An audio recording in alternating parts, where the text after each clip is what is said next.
Welcome everyone to the Geopolitical Forum. I see some new faces. That's exciting. Also old friends, and that's exciting too. And thanks for coming, because we are all part of today's program. We all participate, not just the speaker, because as you know, as you expect, we're going to have a significant amount of time for you to voice your opinion, views, and questions, and discussion, rebuttals, all in one after we're done with our conversation up here. And special thanks to Alex Mazakaris, because without him, that's him. Without him, this would not be possible, because he's the one that linked me with our distinguished guest speaker, Yuval Braeman. This all thanks to Alex. That's something formal. Yeah, I really appreciate it, Alex.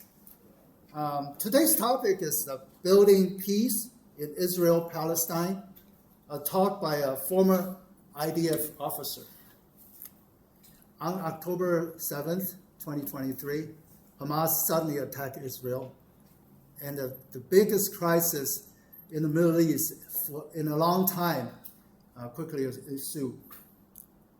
And it has threatened to actually to plunge the world into World War III or spark a nuclear conflict. But thank goodness it didn't happen that way.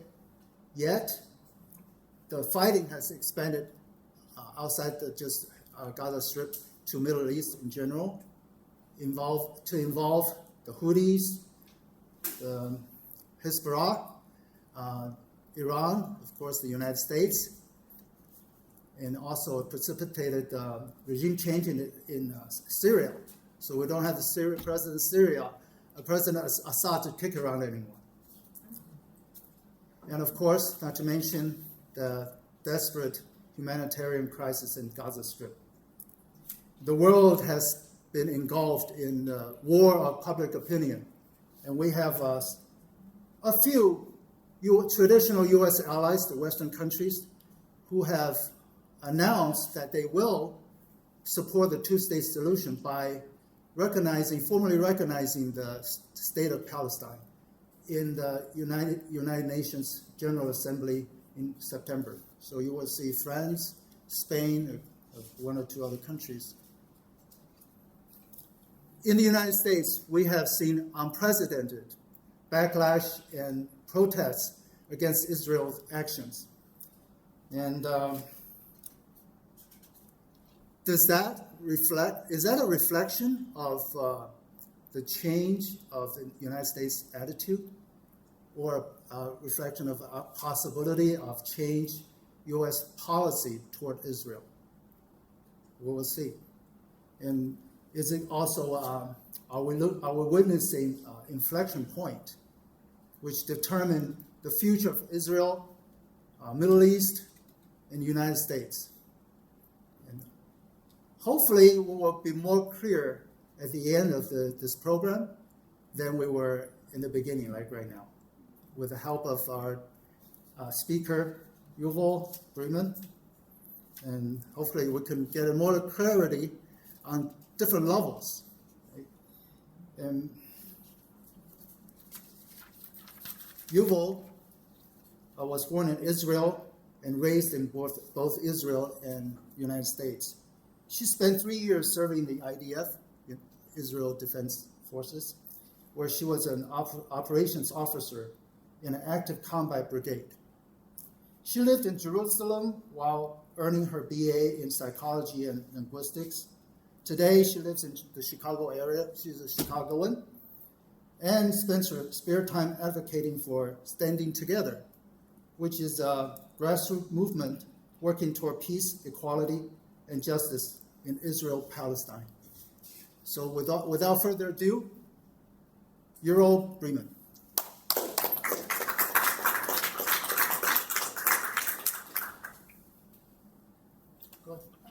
Excuse me, could you spell your name? Yes, that's a great question. My first name is Yuval, Y-U-V-A-L,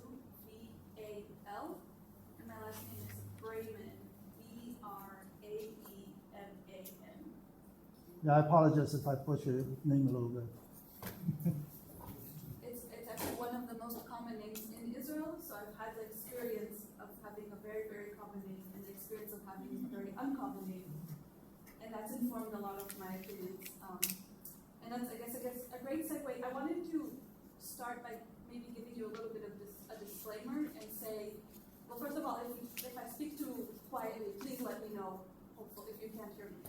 But also wanted to say that I'm going to be talking mostly about my own experiences, which are somewhat unique because I've lived here and there, and because I have very different opinions from most of the Jews in Israel.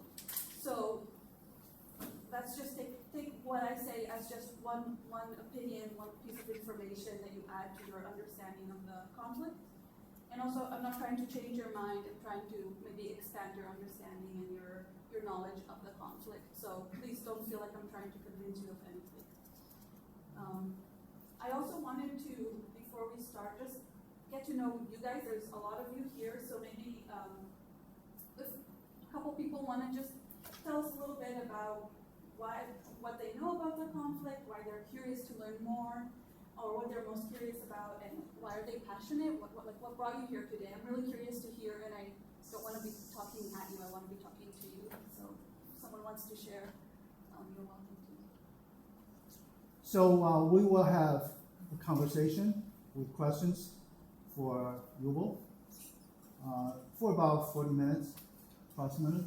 Then it's open to everyone. You can come with your questions, rebuttals, your viewpoints, all in one. Whatever you have, throw that at us or throw it at Yuval.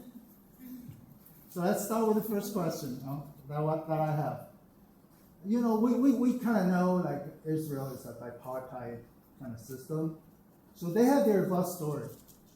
So what was the Israel's bus story? How did it start? It's my personal story. It's not and it doesn't belong to Israel. It's when I think about why I do this work that I'm doing, why I'm so passionate about standing together. I think about just a time when I was in university. I was living right in the French Hill part of Jerusalem, and I was going into the city center one day, and I got on a bus. It was like number 17 or number 19, and I was sitting there and people watching. That's my favorite thing to do when I'm sitting on a bus. And I saw this woman a few seats away from me. She was wearing a hijab, and she was talking on the phone in Arabic. I don't speak Arabic. I speak Hebrew and only Hebrew, even though Arabic is one of the national languages of Israel. I was never taught that language. This woman is sitting on the same bus as me. We're from the same neighborhood, essentially. And I knew nothing about her culture, where she came from, anything. I didn't know anything about her, and I couldn't even communicate with her. And I was living my very normal Israeli life at that point in Israel, and I just looked at her and I had this moment of, whoa, like you're another person. You're Palestinians are like 20% of the citizens within Israel. We'll take questions at the end, okay? Unless I'm speaking too quietly or too fast. No, I was going to answer your question. I don't think I asked a question, but how about we talk at the end, okay? Yeah, we can you can throw it at her. I thought that was a question for you. Oh, yeah, yeah. Let's have a conversation Rhetorical question. and warm it up, and then what you're still wondering or your viewpoint, Okay. you have something to counter, then we'll do it at the end. End means at the end of the 40 minutes, we'll still have 2 more hours to go if you so desire. Is that okay? Dan? Sure. So, I just had this moment when I was sitting on the bus, looking at this woman, thinking about how crazy it was that I was in this situation where I didn't know basically one of my fellow citizens. She might not have even been a citizen of Israel, but essentially she was a neighbor of mine, and I knew basically nothing about her. And that was just one moment. I was still in university at that point. I was still living my normal life. But I think that for me was kind of the beginning of maybe expanding my understanding of the conflict and what I was a part of, and how I've been raised to not understand and not know anything about my neighbors. And I think what I eventually came to believe is that that was a very intentional choice in how my country was built and structured for me to not understand my neighbors and not know them. So that was kind of the middle of my story, I would say. We'll go back to the beginning a little bit, and then we can come back to that and talk about it some more. But yeah, just wanted to talk about that as kind of the starting point for me of doing this work. So in a bigger, like, more general way, how was it to grow up in Israel? Yeah, so I was actually raised on a kibbutz. So I don't know if any of you have heard that term before, but a kibbutz is, well, it's like a small village. It's an intentional community. Usually it's based on in agriculture, and the unique thing about it is that wealth is held in common. So the kibbutz owns all of the assets, and the community makes decisions as a community about allocating resources to people based on their needs. So that's how I was raised. I'm from kibbutz Magan Michael. You can see where the little arrow is. It's right just south of Haifa, just by Caesarea, right on the Mediterranean. Beautiful place. And that's where I was raised. This is a picture from our Passover Seder. So I don't know how many of you know about Passover. It's a very important Jewish holiday that usually involves a meal. Because we're a community of people that do everything together, basically. This is our communal dining hall where we would eat most of our meals, and this is where we would have our Passover Seder every year. My family still goes there every year to have their Passover. So this is like several hundred people having their Seder together, which is, if you know anything about how most people do their Seder, there's not hundreds of people there. It's usually a family. But we celebrated the Jewish holidays. Jewish, traditions were part of our lives, but they weren't there in a religious sense, I would say. They were there as traditions, as culture, the holidays, the Shabbat. Everything was sort of woven in, and our life was structured, our day-to-day calendar and so on was structured around the Jewish calendar. So, for example, in Israel, the week starts on Sunday because that's how it is in the Jewish calendar. All of the holidays are around, all the school holidays are around the Jewish holidays and so on. So it was, for me, quite a different upbringing from, living in the U.S. And then the other big thing is, I had some awareness of the conflict as a kid, as a child. I felt it, in 2002 there was, as the Iraq War was starting to happen, there was a threat, and people in Israel, I think, were concerned that, we would be attacked by gas bombs, and so I remember very clearly just carrying a gas mask around with me for several weeks of my life, like to ballet class and so on. We would just carry a gas mask, and remember my dad taping up plastic over the doors and windows in case we needed to go into the bomb shelter and protect ourselves. So that was kind of a part of my life. In 2006, when we visited my family in Israel, the Second Lebanon War was happening at that point, and so we were, running into the bomb shelter every few days or once a day or so. So the conflict was felt in that sense. There was danger, but it wasn't, I never experienced it directly. I would say I was never me or my family were never directly harmed by it. That was a little bit about my childhood. There's a lot to talk about, so if you guys have questions later, we can go into more details. And then you came to the United States. Yes. How was it? How was the move? Yeah, I was 9. I basically moved from a communist village to a suburb in the U.S., so that was a big change for me. A lot of cars in kibbutz we don't have, and nobody uses cars. We bike around everywhere and so on. So it was quite a different environment, and also being away from family. So in the kibbutz we had my whole family lived there, my mom's siblings and so on, and in the U.S. we didn't really have family around us. So it was a very big change for me as a kid to move here, but eventually I fit in, sort of. I don't know if I still have an accent. I get mixed reviews on that. And then you have to make another move to join the army? So I went to high school here in the U.S., but I was still involved with stuff within Israel. one really big tradition in Israel is our Memorial Day. So, you know, here in the U.S., Memorial Day is mostly barbecues, I think. I'm not sure if it's much more than that. But in Israel, it's a huge deal. It happens right before our Independence Day. So we go from Memorial Day to Independence Day as a reminder of what it took to gain independence. And these are some images from the Memorial Day in Israel. So the first one with the cars, there's a siren that plays during Memorial Day for like 2 minutes, and everybody just stops what they're doing, and they get out of their car. If we were here in this room, we would all just stand up and stand sort of at attention in remembrance of, you know, the people that died for the state of Israel.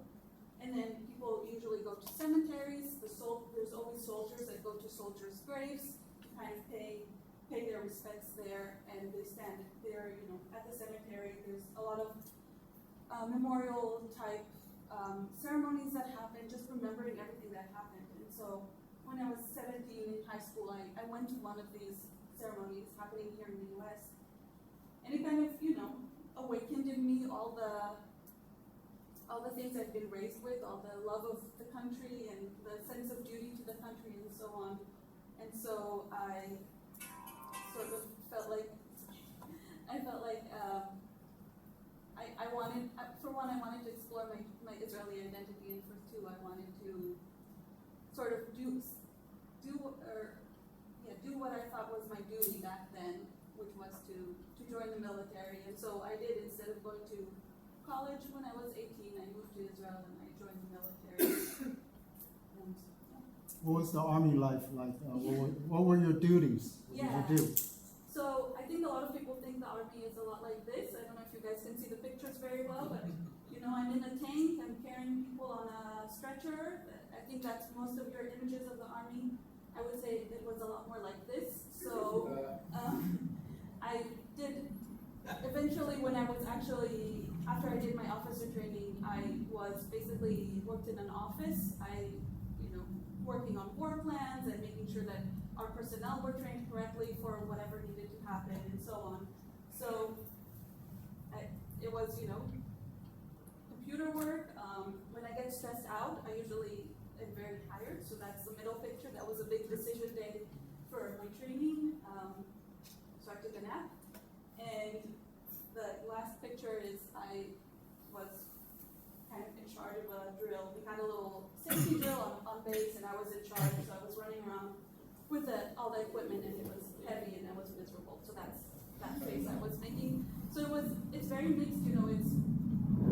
It's very interesting because for an army to function, you need everything that, you know, any organization needs. You need logistics, you need planning, you need cooks and intelligence, and there's a lot of things that go into it. And so what people end up doing in the army is not necessarily shooting the gun, but ultimately everything that is done in the army, all the jobs that I just named, they're in service of the combat at the end. That's the kind of the end goal. And so I was a little bit removed from that, from that aspect of what we were doing. It was, for me, I was, you know, working with people in an office basically, but our work that we were doing was causing a war or you know, part of a war essentially. I became an officer in 2014, so right at the end of Operation Protective Edge, if you guys know of that operation in 2014. I was in the auxiliary command of a combat brigade. So my brigade was named Golani, if you guys have heard of it. During 2014, during Protective Edge, it went into Gaza, and during the current war as well, they've been in Gaza. And I was kind of in auxiliary command, so more in the planning side of things. So yeah, I can answer more questions about that later as well if you have them. So did you have, this time over, you're a little older than when you were a little kid. Did you get to engage Palestinians more in your college life there or army life? So in the army, you know, there are people within the Israeli military that interact with Palestinians. A lot of times they're in checkpoints, and that's the main place that they interact with them. But for me personally, I did not really interact with any Palestinians Palestinian people while I was in the army. It was only once I was in university. I went to Hebrew University. This is a map of Jerusalem. So Hebrew University is right here in this little green, this section that's outlined in green. Sheikh Jarrah, if you've heard of that area, it's right over here. And I live just north of the university, right up here in this blue section. So in my university, there were a few Palestinian students, and then in, just living where I did, I interacted with a lot more Palestinian people. And that was my first time doing so, interacting with Palestinian people. And that's, when I had that moment of seeing them and realizing, oh, these are people that I've been conditioned to not see as people, but they actually are people. I got to meet some and interact with them for the first time. How do they condition you to regard them not as human or people? Yeah, I think it's a lot of times it's the way that they're talked about within Israeli society. They're not even referred to as Palestinian; they're referred to as Arabs, which is one way to erase their identity, right? And then they're also usually portrayed as terrorists, as dumb, or as builders, or as only a lot. I don't know. There's like a stereotype that Palestinians are dentists in Israel, so they're all just dentists. There's a lot of dismissive. Yeah, very dismissive language that just doesn't, I don't know what that's about, but yeah, there's just very dismissive language that is used within Israeli society, and it's very accepted, and we don't interact with them. That's the other thing, is we're very much separated, and our institutions are separated, so they have a separate school system and so on. So there's no opportunity to, when you're sitting face to face with someone, it's very different from when you're just hearing about them in the news. And so that conditions us on a regular basis to not see them as humans. And then if the only time you do see them is when you're in the army, when you're in a power position over another person, then that reinforces your understanding of them as well. So October 7th, how did that change things for you? Where do you think things are going? Yeah, so I think when October 7th happened, obviously it was very sad and disturbing to hear about it, and also I could kind of see that it accelerated maybe the conflict, or my understanding of the conflict. It was always there, but my understanding changed very much after October 7th. And when I saw Israel's response, even early on, I knew that I couldn't, unsee the things that I had seen up until then. And I could see that the Israeli government was just going to be doing, and is doing, the same thing that it's always done, which, first and foremost, directly harms my family. What the Israeli government is doing right now is harmful to my family, because it puts them in danger. It continues the conflict, which puts them in the army. I have a cousin who's 18 and he's going to be a combat soldier, and I don't want that for him. And it also harms the Palestinian people, and I don't think either of those things are right. So ultimately, I don't think that more force is going to solve this conflict.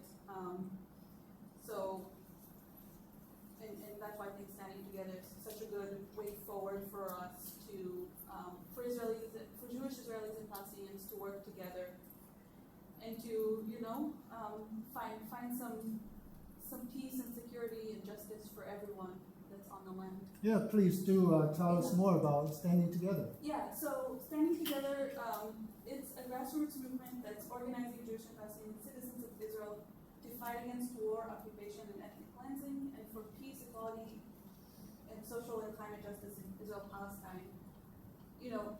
Standing Together sees that there is a majority of people on the land who want security, who want peace, and who want justice, and who can, if they work together, if they come together and use their power against the minority that just wants to continue the violence and continue the conflict, then we can have these things that we all want, which is peace and justice. Basically, we want everybody to be, or I want especially everybody to be able to live with dignity and safety, which is not the case now. So in Israel-Palestine, standing together is, helping with providing humanitarian aid and protecting the humanitarian aid that's trying to get into Gaza. They're doing solidarity and protective presence work, so they're going into the West Bank and protecting the Palestinian people there from settler violence. They're doing that in Gaza too with the humanitarian aid, and they're protesting. So Israeli society is very much insulated from what's going on, especially in Gaza and also in the West Bank. And so they're protesting in front of the media, and they're protesting in some very creative ways to try to get the word out about what is happening to the people who are our neighbors and our friends and should be our friends. Just one example of a protest, they went. Israel has its own version of Big Brother, and they stormed one of the live tapings of or live feeds of Big Brother with shirts shouting, and I don't remember what they said. They said like "Leave Gaza," as in not to occupy Gaza, something like that. We also have a Friends of Standing Together chapter here in Chicago. We focus our work on fundraising. We protest as well on a weekly basis, and then doing educational stuff like this. We're trying to get the word out about standing together. We want people to see that there's more to this conflict than being for or against, Palestine. Or people are very divided on this, and we believe there is a third way forward, which is standing together. So we're trying to get the word out about that. We can talk about this more later, but we do have two fundraisers happening right now, or one fundraiser for standing together in Israel-Palestine. The money from the QR code goes to them, and then we're also having a fundraising dinner here in Chicago next week on Saturday. So if you want more details about that, you can let me know, and we can provide that for you as well. So that's all the conversation I have with Yuval, and we're doing pretty well in time. Lots of time. It's 35 minutes, so it's open to everybody now. Yeah. Ernie, please. Couple, personal question. Yeah. How long have you been in the U.S.? Are you a U.S. citizen now or dual citizen? Okay. And what are you doing now? Yeah. Are you using your linguistics degree? No. I've been here for the past 6 years or so. I kind of bounced back and forth. I am a dual citizen. My dad's American. That's why we moved back here when I was a kid. And I don't use my linguistics degree, no, but it's a passion. Okay. What are you full-time involved with this, or what are you No. teaching? Or? No, I work in supply chain. Oh, I do nothing. okay. Yeah, nothing to do with this. This is my hobby. Nothing. This is what Fashion. fashion. Yes, thank you. One state or two state, or what do you? I would like the thing that is doable and brings peace and justice and security to people. I don't have the expertise to be able to comment on which one would be better. To my thinking, maybe a one state seems like more just, but there's other creative solutions out there. I don't know if you guys have heard of A Land for All, but they have suggested a confederation of two states where there would be two separate states, but they would have some shared things like managing water resource. That's a resource that you can't really put a line down, so that could be managed by a confederation, stuff like that. So there's some creative solutions out there beyond just the binary of one or two states. Ben? So, yeah, I appreciate you telling the story. It's fascinating. Keep going through. From, I guess, one point of view, that is, from what we hear in this country, at least some of us, is that the Hamas group kind of wants to basically push the Israelis to the sea. To the sea is the motto. So, if you have a group of people who have their aim to have the destruction of Israel, I guess the question is, how do you interpret that?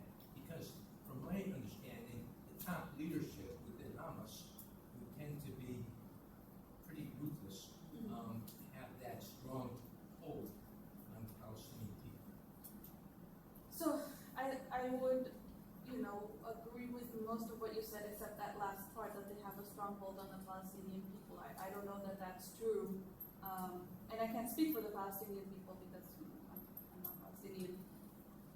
But I think that they're a minority of the people of the Palestinian people. They don't represent everyone there. Just because there's a group of them that wants to push, there's a group of, within Jewish Israeli society, there's groups that want to push all Palestinian people out and call for transfer, right?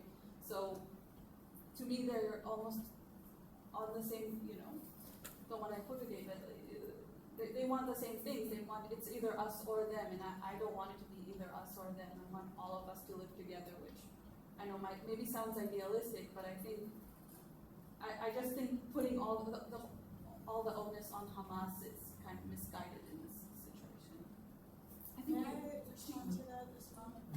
Sure. I just want to add a sort of a point of clarification. I think it's correct. I think that Hamas wishes for the destruction of Israel overall, but I think people, I'm not saying necessarily, but people tend to conflate these two phrases. One is from the river to the sea, Palestine will be free, and one is push people into the sea. And the first phrase doesn't have the same connotation as the second. So saying Palestine will be free from the river to the sea means that Palestinians would have freedom in all of that land between the Jordan River and the Mediterranean Sea, not necessarily saying that people need to die for that to happen, versus some people do say push them into the sea, but that's more of a fringe, I think, saying that people I will go him first, then you next. And she's been waiting to ask. Oh, okay, you go first then. Okay. How do you have family conflicts because of your views, and how do you deal with them? My parents live here in the U.S. now, and they're quite supportive. I wouldn't say that they 100% agree with me, but they're very supportive, and my brother does agree with me, so that helps. My family in Israel they're quite left-wing. They're what you would probably call liberal Zionists. So they still, the kids in my family still serve in the military, which I mean, it's a little hypocritical because I did it myself, but now looking back, I wish they didn't. They call themselves supportive of Palestinian rights and all that, but they are also a little bit racist. So, it's hard to, yeah. So, I'm very emotional actually. This is the first time I meet someone from Israel and Palestinian. Can you speak louder? Yeah, of course. My language, it's not my first language, so. Not mine either, so don't. So, going back to the first three questions that you mentioned, what brings us here? I'll just say a little background about me. My dad was displaced from Palestine in 1948. So I was born and raised in Jordan. I moved to Dubai later on to work and stuff like that. My mom's from Gaza, and one of my brother was shot in Gaza and died. He's a father of three. He was there only for 2 years. During the war, Sorry. That's right. Sorry for your So, just give me a second. Yeah. So yeah, thank you so much. Maybe I wasn't expected to be someone from the IDF to be a little bit like defending for Palestinian. And all you guys can literally book a ticket and go now to Jerusalem, visit there. I have a house there.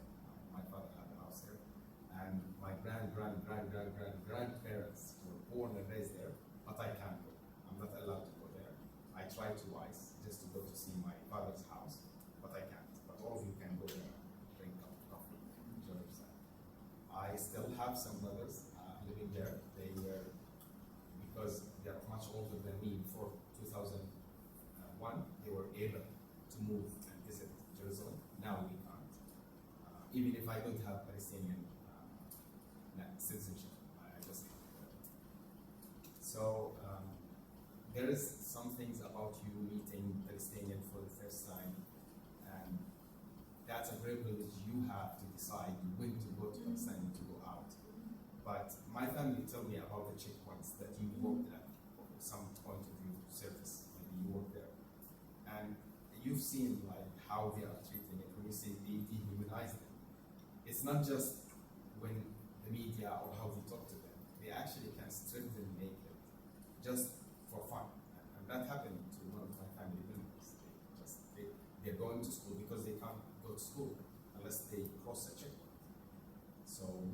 school. They stop my cousin, serve them naked, just for fun, and waste their school. And sometimes it takes them 9 hours just to pass one checkpoint. So they go to school 9 hours and we go back. So just that's sharing about this background. So my question to you, working in the IDF, seeing this kind of things, how did you react to your colleagues, to yourself?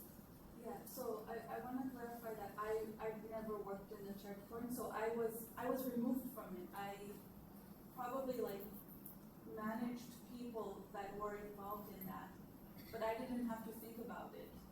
And that's, to some extent intentional probably, because, but that's a question I ask myself, even the people that are now going into Gaza and doing the things that they're doing, how do they, make sense of what they're doing? And I don't know, I think maybe a part of your brain turns off when you're doing it,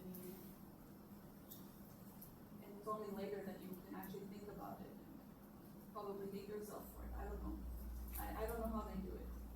So I'm Yeah. sorry, I can't answer. But thank you for sharing your story, and for we love to hear more. Maybe later on. Yes, please. Amina and then Ernie. Yeah, I have a question about the IDF and you being an American citizen and serving in the IDF. I don't know if America allows any other nation, any other dual citizen Yeah. to participate in a foreign army. Yeah. And so I'm confused as to why Israel has that special privilege. Oh, Israel has a lot of special privileges in America, right? It's not just that one. It's many special privileges. I don't know if there are, but I can tell you there are many people like me who there's many American Jews that go back to serve, go to Israel to serve, or that are kids of Israelis that go back to serve. And hopefully, nothing happens to me. Nothing so far has happened. Then did you raise your Does that hand? answer your question? I cut you off a little bit. Yeah, I know. I'm just curious. Nobody ever talks about it. It's just is done. Yes. Oh yeah, they're Jewish. They went back to Israel, serving, Yeah. and they're Americans, and yet you can't go if you're Bangladeshi. Can't go and serve in the Bangladeshi army if you're an American and Bangladeshi. There are some like to become a Greek citizen. I think if you have dual citizenship, you might have enough. Correct me if I'm One wrong. of my parents' friends' sons, who was born and raised here, got drafted to the Greek army just because he was there on vacation. He had no say in the matter. And then dual citizenship. No, it was just because of through the parental. He never had a Greek passport, but he still his parents being Greek citizens. Wait, so he was an American citizen and nothing to do with Greece, and he got. Yeah, and he went to the Well, American that's embassy. bizarre. And they That's a told bizarre thing. he went to the American embassy. And he told And I, them. and I wanna add, the online university I went to was 80% military, and we actually had a lot of foreign, folks serving in our military. Foreign. Like there was one lady in my class that was from West Africa. I think she was from the Cameroons, and she was an officer in the United States Army. Was that like a contract? Because I know American. No, our army it's a volunteer army. They can send anybody. I mean, I don't know what it takes for a foreign national to come to serve in our army, but there are plenty of them. I admit it. Okay, so they served in the American army, but it's not like she was from the Congo and American and she went to serve in the No, she Congo. wasn't a dual citizenship. She just enlisted Right. in In the American army. But in the American my Army. point was that usually as Americans, you're not allowed to serve in other armies.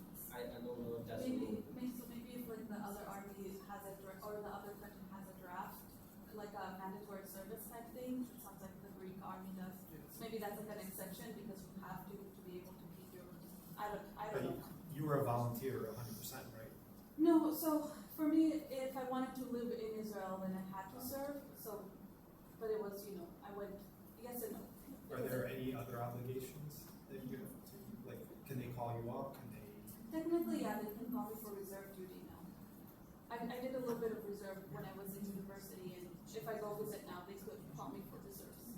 I have a general question about. Let Ernie, Okay, he well, already raised his hand. I don't know. Then I have Alex Maybe I next. didn't hear the question back there about, was it about Americans serving in the Israeli army? Yeah. Because I know several, Yes, there's Rahm many. Emanuel, we've all Yeah, served in the yeah. Israeli army for a That's- while. I know other Americans that have served in the Yes, Israeli there's army, many. so that's quite possible if people want to do it. I guess, you know, you're coming here with such a very positive and optimistic, approach and, attitude toward the situation, so in a sense, I'm, you know, feeling bad about bringing up a downer here. But first of all, I think that, as far as Hamas, they don't talk about it too much, but occasionally you hear, they've done some studies and there are people who have the opinion that Hamas is now more powerful and has more members than before October 7th. When you're attacked and when you're in war, people tend to, grab on a little bit, and perhaps with a similar effect in Israel or in any country. When you're attacked, you tend to go along with the group. That's the Hamas side. On the Israeli side, people are saying this, quoting this thing about from the river to the sea. The first time I heard that was several years ago, and it was a Likud person on a panel discussing this whole issue. I don't remember, it must have been American TV. And he was the first person who said that. We want to control from the river to the sea. So both sides use that, and both sides think that way. And the Likudis are very clear that their goal is to control the whole area. They don't want Palestinians there. So the Hamasis don't want to do. It's a very difficult situation because these people are both very determined, and both have claims of historical right to the territory, et cetera, So I don't know where this thing is going. Yeah, I would say, just to respond to a few of the things you said, one thing about Hamas and the support for Hamas, when I put myself in the shoes of a Palestinian person in Gaza, and I think, what are their options, supporting Hamas or not supporting Hamas, and where does that lead them? I don't love that they support Hamas, obviously, but I'm like, I can kind of understand where they're coming from a little bit, I can, if I put myself in their shoes.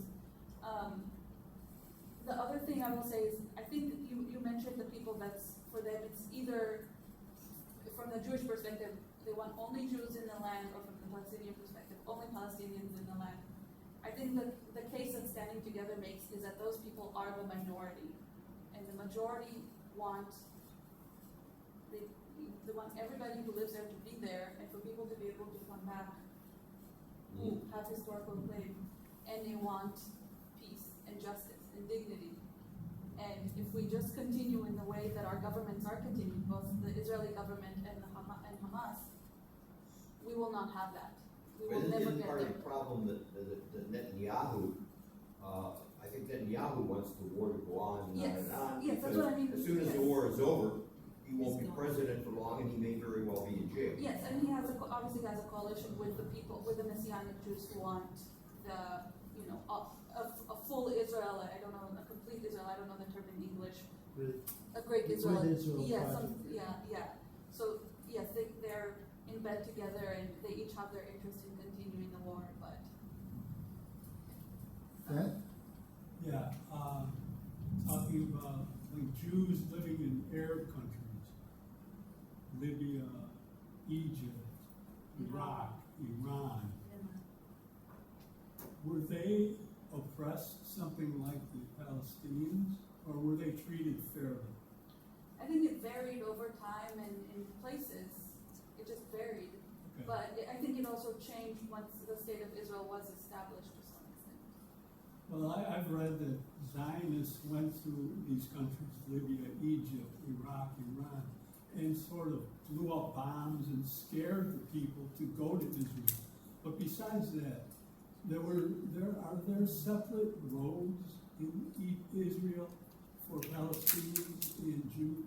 And if Palestinians go on Jewish roads, they'll get arrested? Is that true? No, I don't think it's true within the 1948 borders, but in the West Bank it is true. Like, I believe Shem, it's not Nablus, I can never remember the name of the city in English, I'm sorry. It's in the south, but within the West Bank there are separate places. Alex, please. So this is the geopolitical forum, so it, we have to mention, I guess, like it's kind of a proxy war, Iran, Hezbollah, Lebanon, all these different entities kind of using the people. So I think it's important to point that out, and we tend to look at Israel as this superpower, may or may not be a nuclear superpower. I don't think they've ever officially admitted it, but I mean, we can safely assume that they do have nukes. We tend to look at Israel as a state as all-powerful, like all-knowing and can see everything at all times. But it was not always like that. I mean, for the first few decades, there were how many wars? They were attacked on all sides. So, I mean, is this idea from back then that Israel is under constant threat of extinction, is that no longer a viable narrative in your eyes, or is that something? Because that's what many of the people in the government kind of latch onto. And people within Israel as well. Like I think the general population and October 7th kind of shattered the all-powerful narrative that Israelis had of themselves, that we had of ourselves, because we thought that we never saw it coming, obviously, and it didn't happen. And I don't know if you guys know, but in 1973, Israel was also attacked on Yom Kippur, and that was that was a big deal as well. So it's always like the October 7th attack has been likened to that attack. Was your question like is that narrative? Is Israel going to be safe if it's like?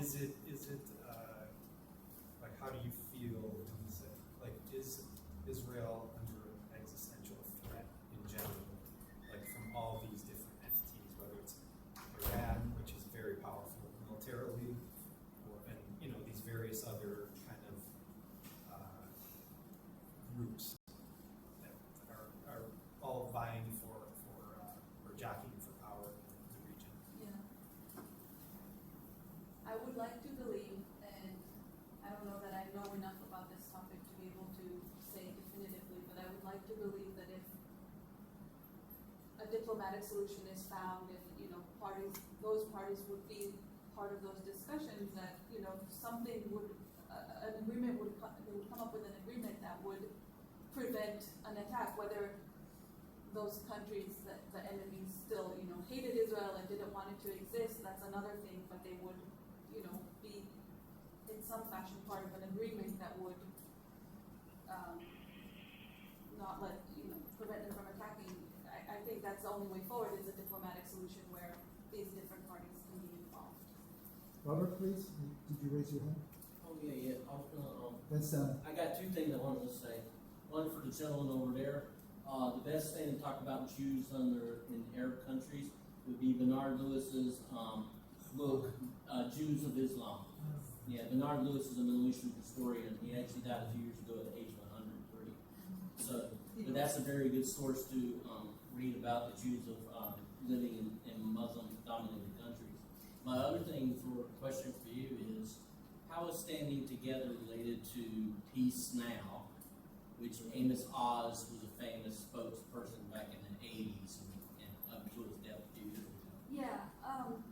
And I want to know a little bit about the history of Standing Yes, Together. it's good because I was going to tell you. So Standing Together, I believe it started around 2011. I don't know if you guys know this, but in 2011, Israel had a huge protest about the cost of living. The cost of living in Israel is one of the highest in Western OECD countries.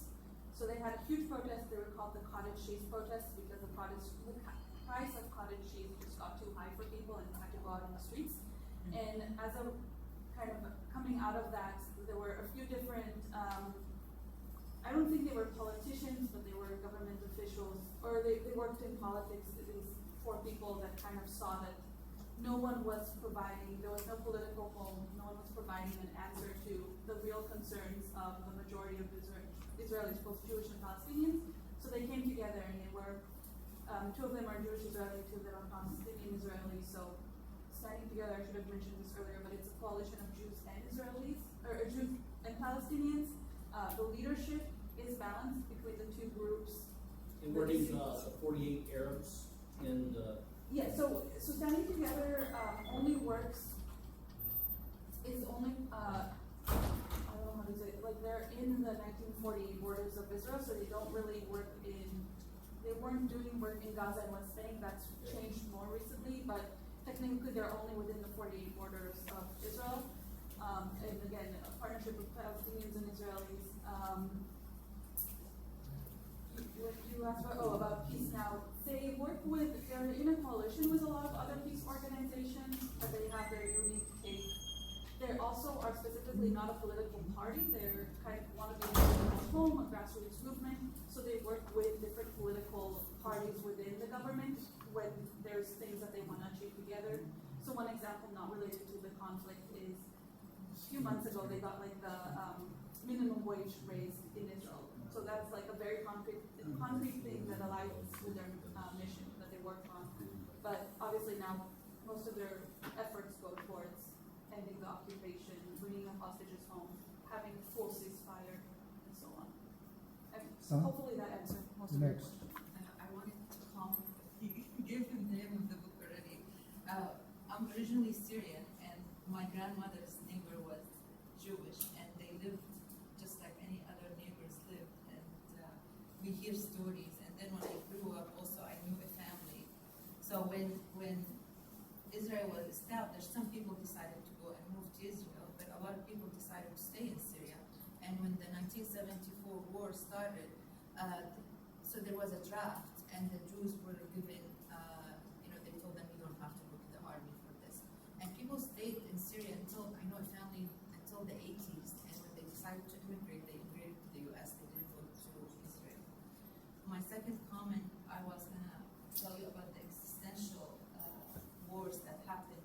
So after the War of Independence in 1948, the first war that Israel was involved in the Middle East, they were actually on the offensive, not the defensive. That was the first one in 1956 during the Suez Canal.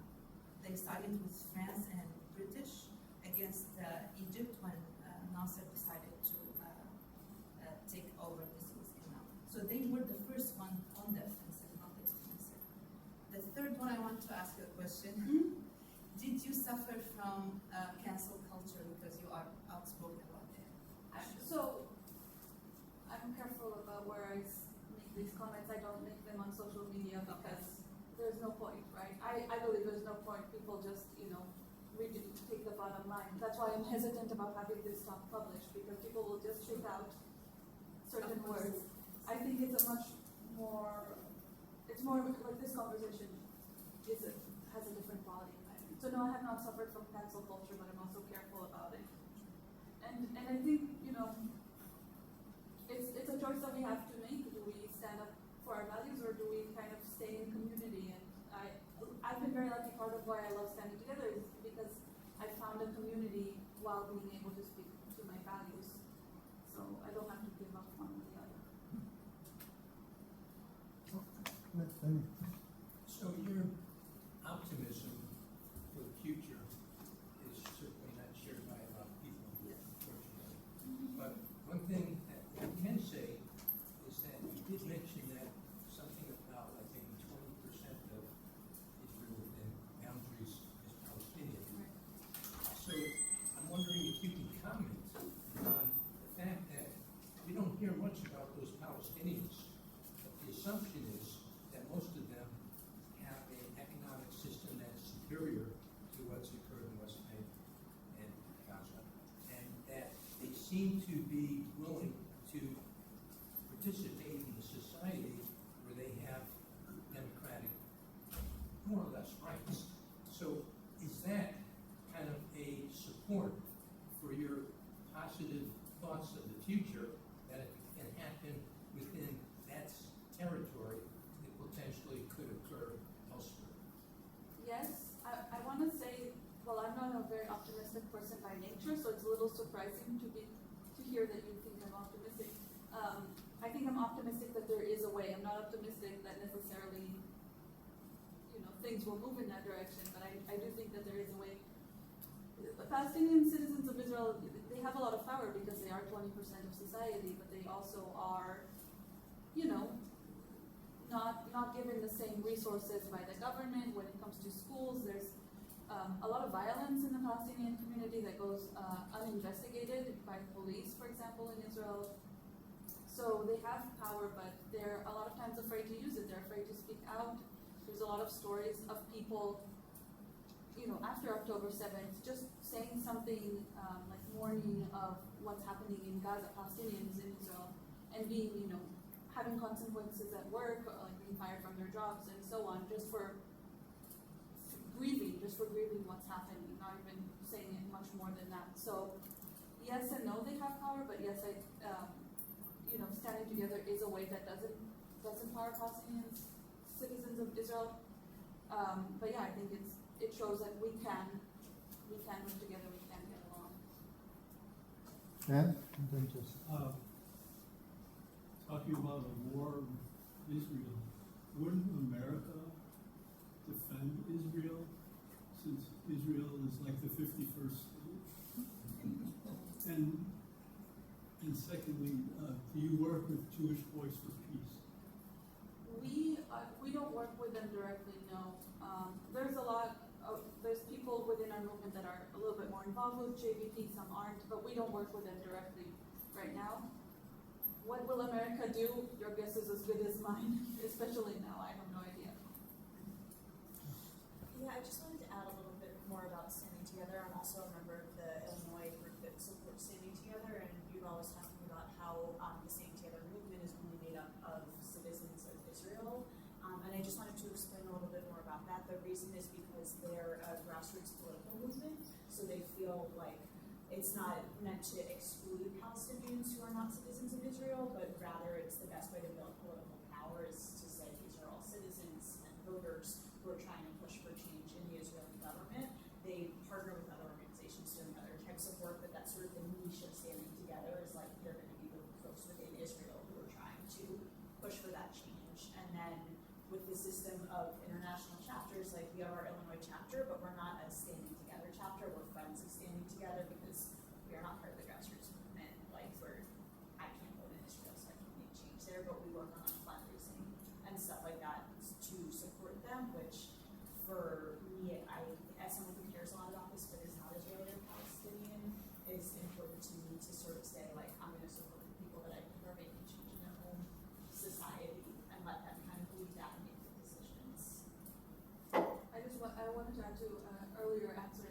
You reminded me just about Palestinians within Israel. I think historically they also don't, and you guys can correct me if I'm wrong, but they don't vote as much. Like they're sometimes afraid to vote, or they don't feel like they have that much power. Like it'll make a difference if they vote. So that's just another point I wanted to make. And the other thing that I also forgot to say, sorry, is just it's been mentioned a couple of times that 20% of Israeli citizens are Palestinian, 36% of members of Standing Together are Palestinian. So it is a strong coalition between Jews and Palestinians in Israel, and I think something as well. Karina, and then you.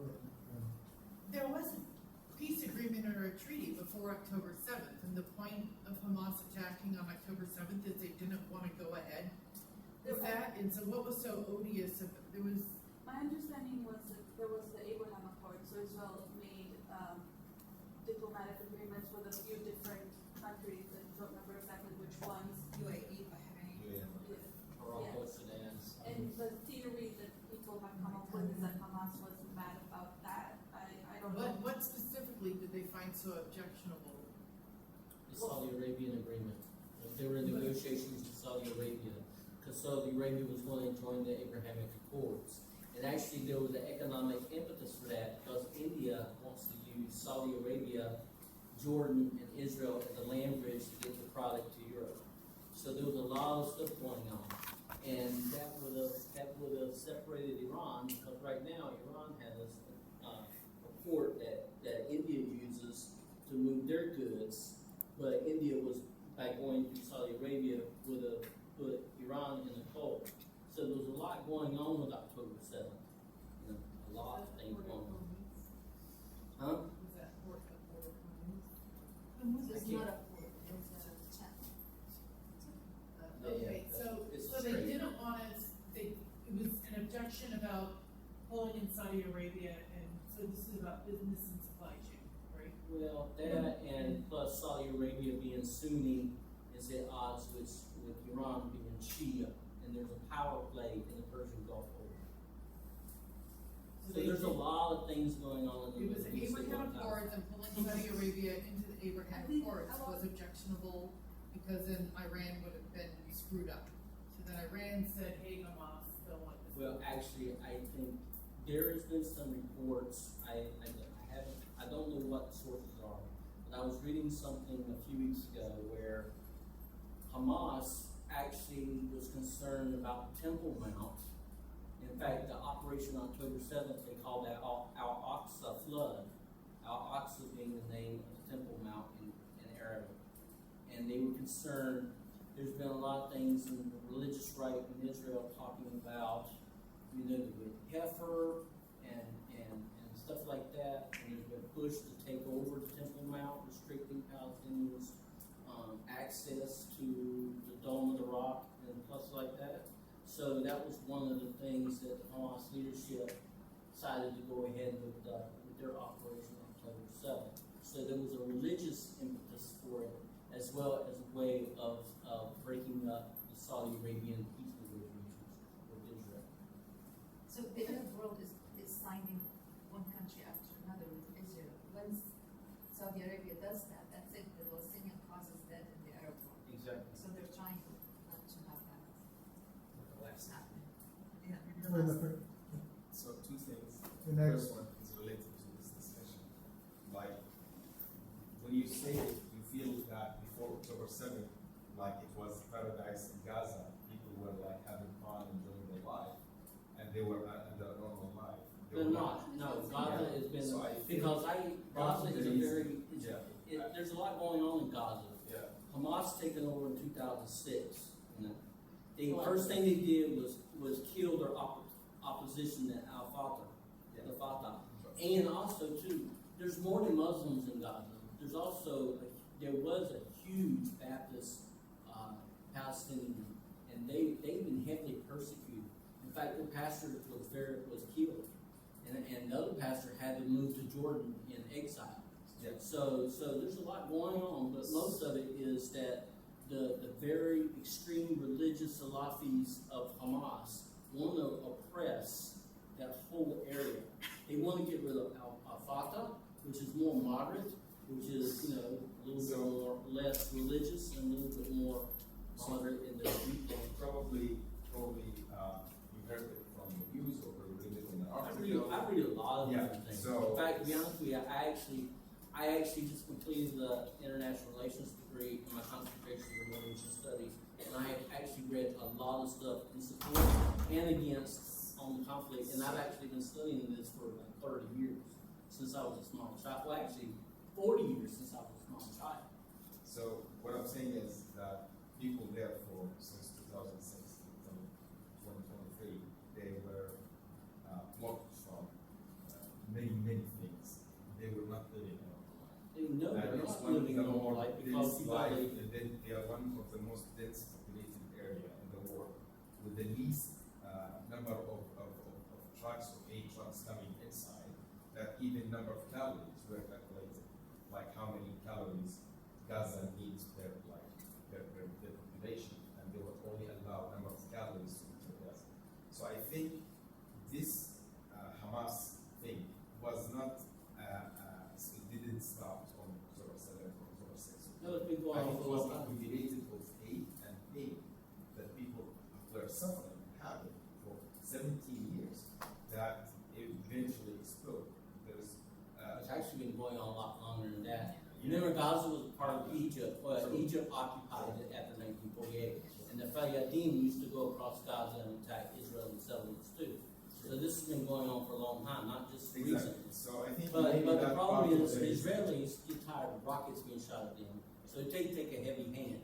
Now, I personally think October 7th, the Israeli government, they took a really strong hand in what they did. What I would have done if I was prime minister, I would have got an international coalition together and said we need our people back, and got the Arab countries that are part of the Abraham Accords to put some kind of security force in there to to bring back the Israeli things and allow that process to be more diplomatic, but they chose not to do that. I think They chose to use a little I think bit he's trying more to make a heavy handed. specific point or ask a question, so let's listen to what he has to say, okay? And the second point was about the Jewish and where before the state of Israel. My father was born in 1927, that's right. And he told me when he grew up, when he was a kid, the Jews usually used to trade with the Arabs in the land, and his father rented a land to one of the Jewish people. So it wasn't like things before 48. Actually, they were Christian Jews and Arab Muslims living together in peace. And I think that was really known for thousands of years because that's the land of religion. It's not only for any specific ethnicity.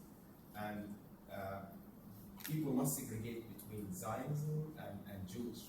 Jewish people are really nice people. I met many Jewish people here in the US, and they are very friendly. And quick story, just I went hiking last week, and there's one lady, she's a teacher, and she told me, where from? And I told her from Dubai. She told me, I want to visit Dubai, but I can't. And I told her, why wouldn't you? You can't, you are a US citizen. And she said, because of October 7th, and the genocide is happening, people might think me as a Jewish, as a bad person, and I got maybe attacked or something. And I got shocked by the image that Jewish people, some Jewish people, think that Muslims or the Arab or even the Palestinian have anything against them. They don't. And we really enjoy their company. And I think now in Dubai they are like tourism. All the Jewish people, even in Egypt.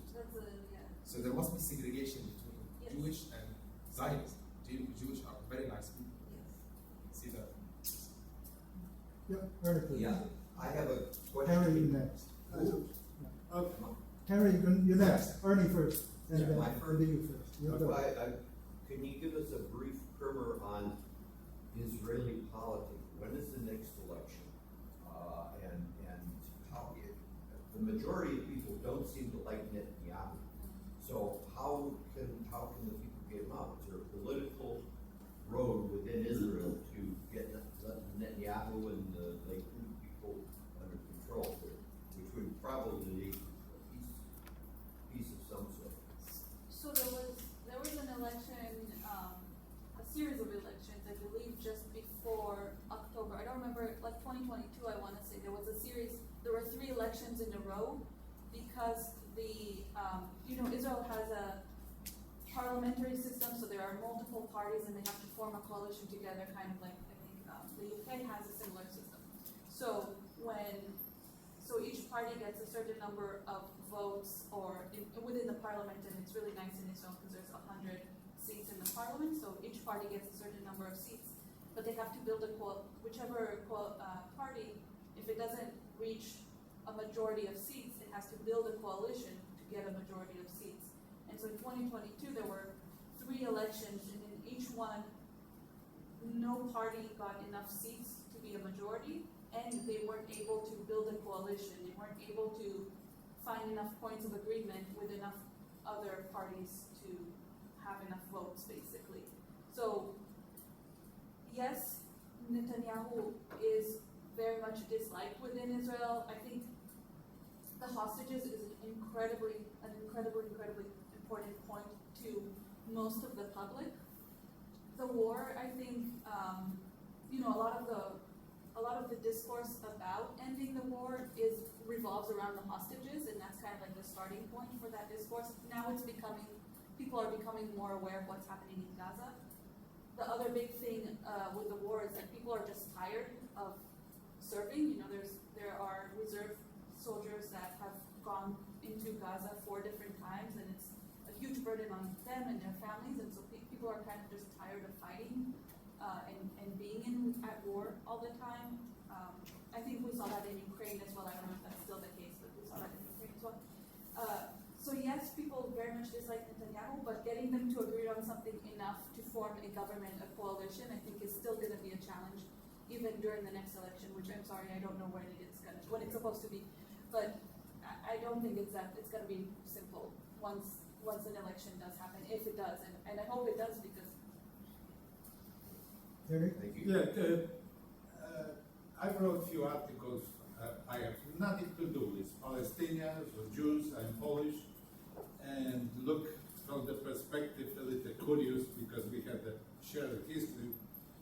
I think that 600 years the Jews lived on the Polish land were probably the best in the Jewish history. But so I wrote a few articles, but I'm not going to talk about those articles. I recommend them all to read. To my articles, I looked for many sources, of course, and one of my sources was Jewish newspaper. I don't speak Hebrew, of course, written in English, Haaretz. Is it a reputable place? It's reputable. It is a left-leaning newspaper in Israel. It's But considered. do they lie? Not that I know of. Okay. I've never fact-checked So it. then some things which I found over there, and I heard it later in many American sources, that Israel, through its secret operations, which we know that they are very good, they caught Eichmann, so they know how to do that stuff. That Israel manipulate a lot of Palestinian resistance. And when Arafat became a little more rational, they had difficulties to deal with him because simply on rational grounds, he was able to achieve a little more than being a terrorist. Then at that time, it was Israeli Secret Service who basically funded and launched Hamas because opposing extreme religious fanatics using a medieval way of solving problem is, in the public opinion, easier than dealing with some rational opponent. So this is what Haaretz is writing about, okay? And then what also, which also I found very interesting article with similar argument in New York Times, okay, claiming that Jewish, Israeli government get many warnings about October the 7th coming. And of course they say that blah blah blah, sometimes screw ups happen. Well, I think the security of Israel is not something which is the kind of common screw up in Israel. So simply I give some credibility to the claims that for Netanyahu, he simply wanted it. We don't know, and purposely didn't prevent it, okay? And then one more thought, so this I want to share your opinion, hear your opinion about that. And one more question I would have with the opinion which, when you said that you somehow sympathize with people in Gaza because they have no other choice. I believe, and this is the phrase I use in one of my articles, that Israeli won the battle in Gaza in the West Bank.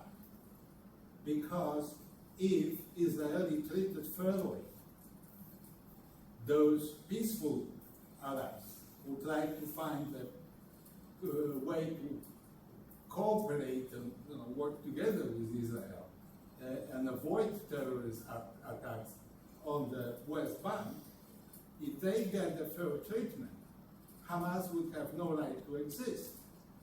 But if those Arabs have no fair treatment, and correct me if I'm wrong, but that's what I'm reading in places like New York Times or Haaretz, the question is whether you agree with me that basically at that point Hamas is a viable option. I'm sorry.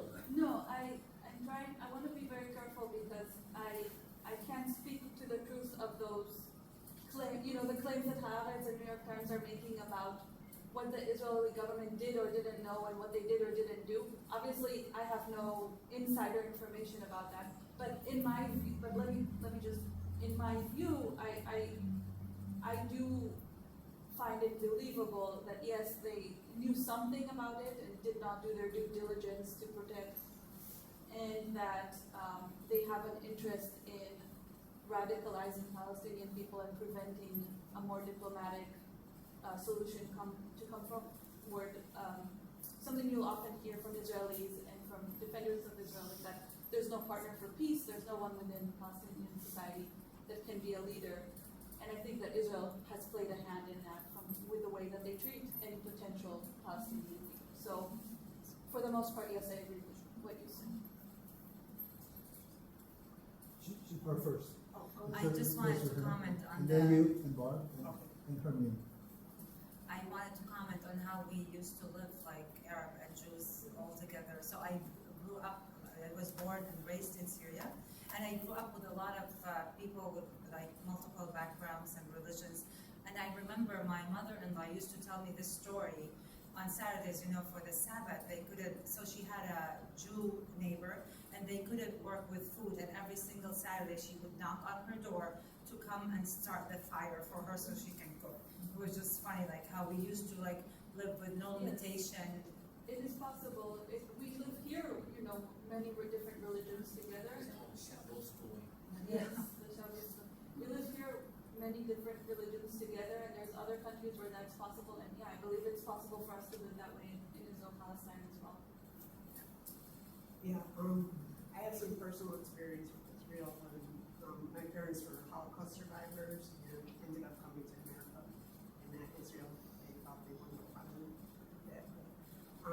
My question is about the ultra-Orthodox, and you're hopeful about government in Israel, but that's what concerns me is the ultra-Orthodox and Gavir Smotrich.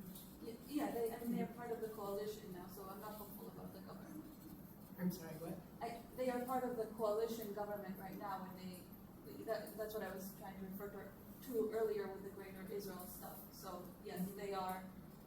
But they keep expanding because they have large families and they don't serve in the army either. They don't have to. And from what I understand, it's growing exponentially. Yeah. And so the future of Israel is kind of. Yes, I mean, I think there's reports that the Palestinian population is growing at a faster rate, and the ultra-Orthodox population is growing at a faster rate. So it's a little bit of yeah, and if they're not going to be serving, that's a part of conflict right now in Israeli politics. yeah, but they just voted for them not to serve. So it's, you know, they push for this extremist position, but they're not voting to fight. Yes. Kind of bad.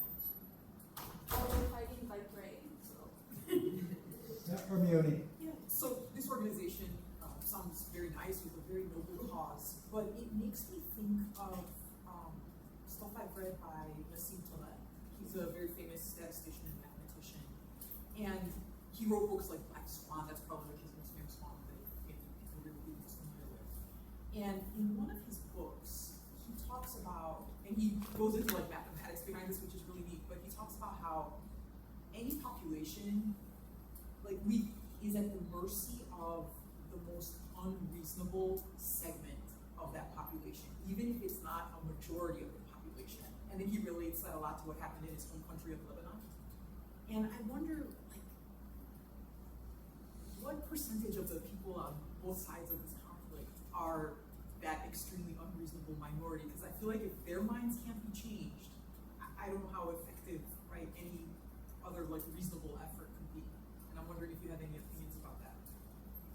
I think it's true that very often a minority like that can hold, you know, a country hostage or a society hostage. But there are situations where the majority, you know, there's a groundswell of support, and they exercise their power because ultimately they do have power as a majority, especially in a democracy. They exercise that power and they make the change that they want to see. So I think it is possible to overcome that minority. There are opinion polls. I'm not going to quote the statistics because I don't remember off the top of my head, but there's like opinion polls where they ask Jewish Israelis and they ask Palestinian Israelis inside of Israel, they ask Palestinians in the state, etc. How excited are you about Palestinian state? And they phrase it, or phrase it in different ways. And you can make a case based on those opinion polls that people, they want an end to when it comes to Jews, they want an end to the conflict, even if it means a Palestinian state. And Palestinians often, obviously, generally do want a state for themselves, but they're not optimistic about it happening. That's kind of like the gist of those polls. So I think there is a majority that wants this, and it's more a matter of tapping into that power is, I think, the challenge right now. And putting the minority in its place, the ultra-Orthodox, Ben-Gvir, Netanyahu, those people. So, hand raised, Robert, right? Yeah, I got a question. Before October 7th, there were a lot of protests about the Israeli judicial system. Can you elaborate on that? How much do you know about the Israeli judicial system? To explain to us what was going on. I can't explain in great detail, but Netanyahu basically wanted to make a change, I think, to how judges were elected or something like that, how they were appointed, that by many reputable people and organizations were saying that would be a less democratic way to elect judges. And so that was people, I think was it 10% of the Jewish Israeli population was out in the streets on a regular weekly basis protesting against this reform. And I think it kind of quietly, since October 7th happened, it kind of quietly passed. And to answer, I don't remember her name, her question earlier about what, maybe it's a combination of answers, but I think it was useful for the government to have this big eruption of terrorism and conflict because it put that the question of the judicial reform to bed, kind of. I don't know if any of that makes sense. And do you think, because my understanding is the court was starting to become a little bit more religious conservative. The chief rabbinic had a lot of power in Israel, and a lot of secular Israelis were nervous about that. Do you think that's a valid way of looking at it? The chief rabbi has always had a lot of power in Israel. I don't know that it was changing that much, but I think that more extreme religious groups were becoming more powerful in the government. And that would have affected the judicial system, which had ruled a lot in favor of Israeli rights and stuff like that.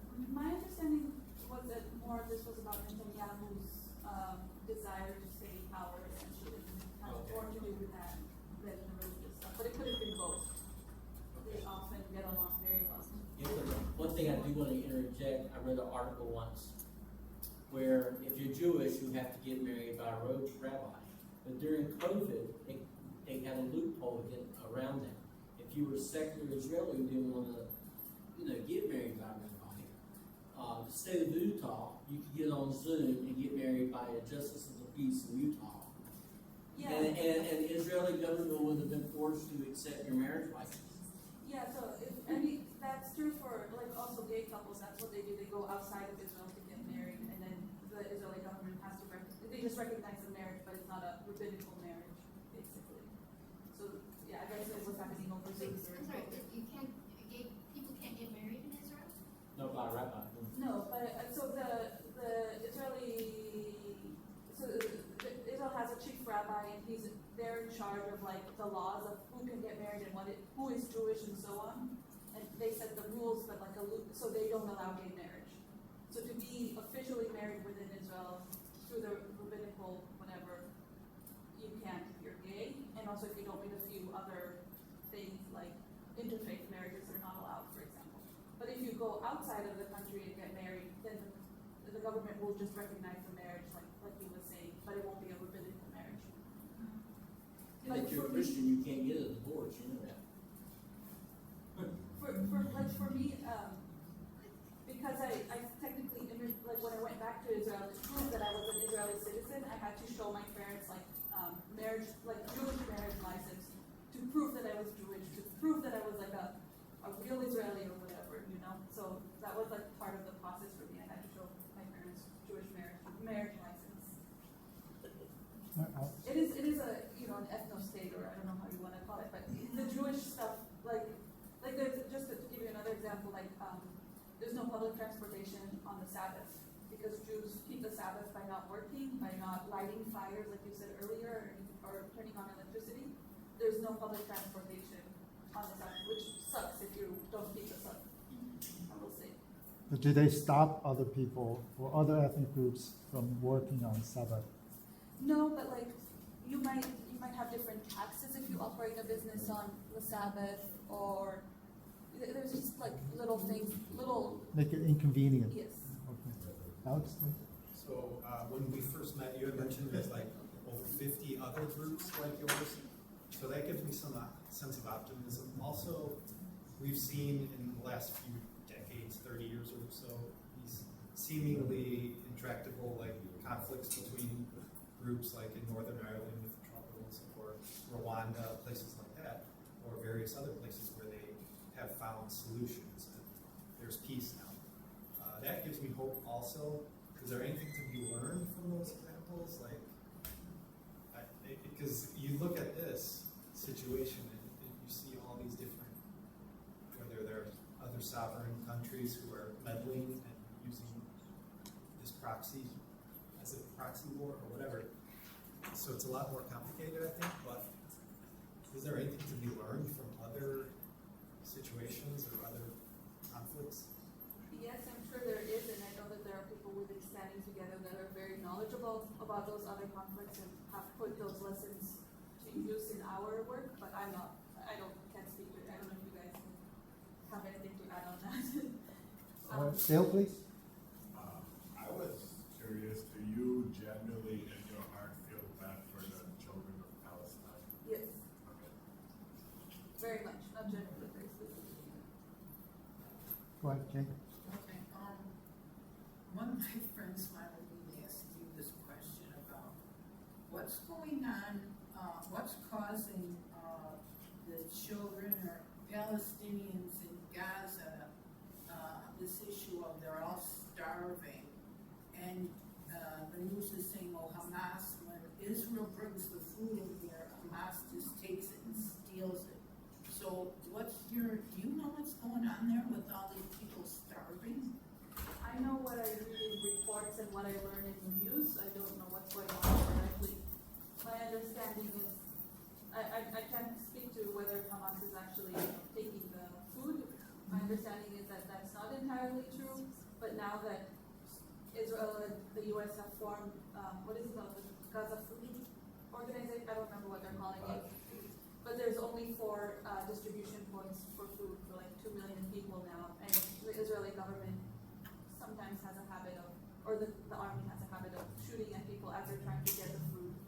So there's there's not enough food coming in, and there's not enough points of distribution for the food, and so people, yes, are starving because of that.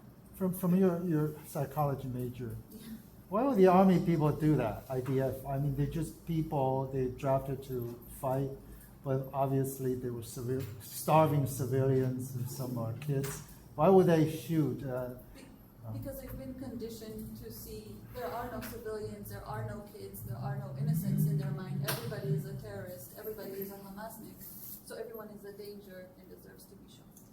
I also saw a little short clip on Wall Street Journal about that scenario. They're actually U.S. mercenaries or contractors on the scene. They were like yelling in English, "Oh, you got one!" That sort of thing. They kind of got some joy from scaring or actually got some civilians. Because they've been conditioned to Nazi Palestinian people as people.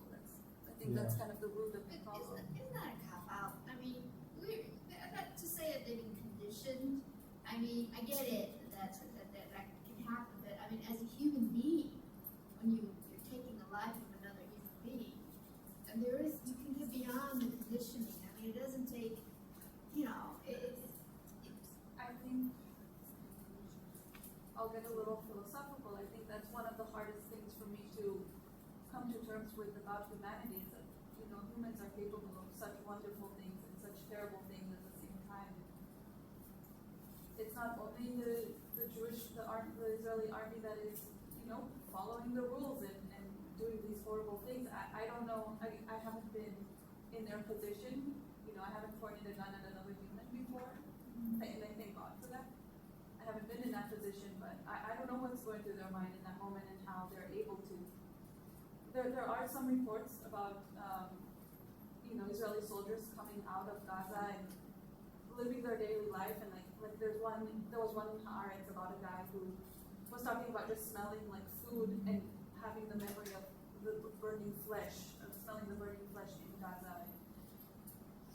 I think it does sit in them, it does affect them, maybe not in the moment, not directly, but I think it's in them, and I think it's damaging to them as well as to us and people. And I don't know how it's possible, but I think in the last part, it's reported, I think in the last month there have been 7 or so suicides of IDF soldiers either serving or very recently serving. Very small number compared to the number of people in Gaza that are done, but a very high rate of suicide for an active armed force. And I do think that we're seeing psychological effects of what these kids are going through. A lot of them are 18 to 21 years old. I don't think that, like, talking about them being conditioned, I see what you mean, but I don't look at it as like a cop-out and like not saying that they don't have responsibility for their actions, but I do think it's important to consider that each of those individuals that's committing those, I would say, war crimes is not just acting as an individual, but have been raised to feel what they experience as real fear that, like, even this child is a future terrorist and I have to protect myself. And I think, like, it's horrific and disgusting, but I think if we want to do something about it, we have to see the people that they don't see as people, we have to see them as people, but the people that are committing the crimes, we also still have to see as people and figure out how they can be helped to do something different. that was a great answer. That's always wonderful. Yeah, there's kind of related to what you're saying.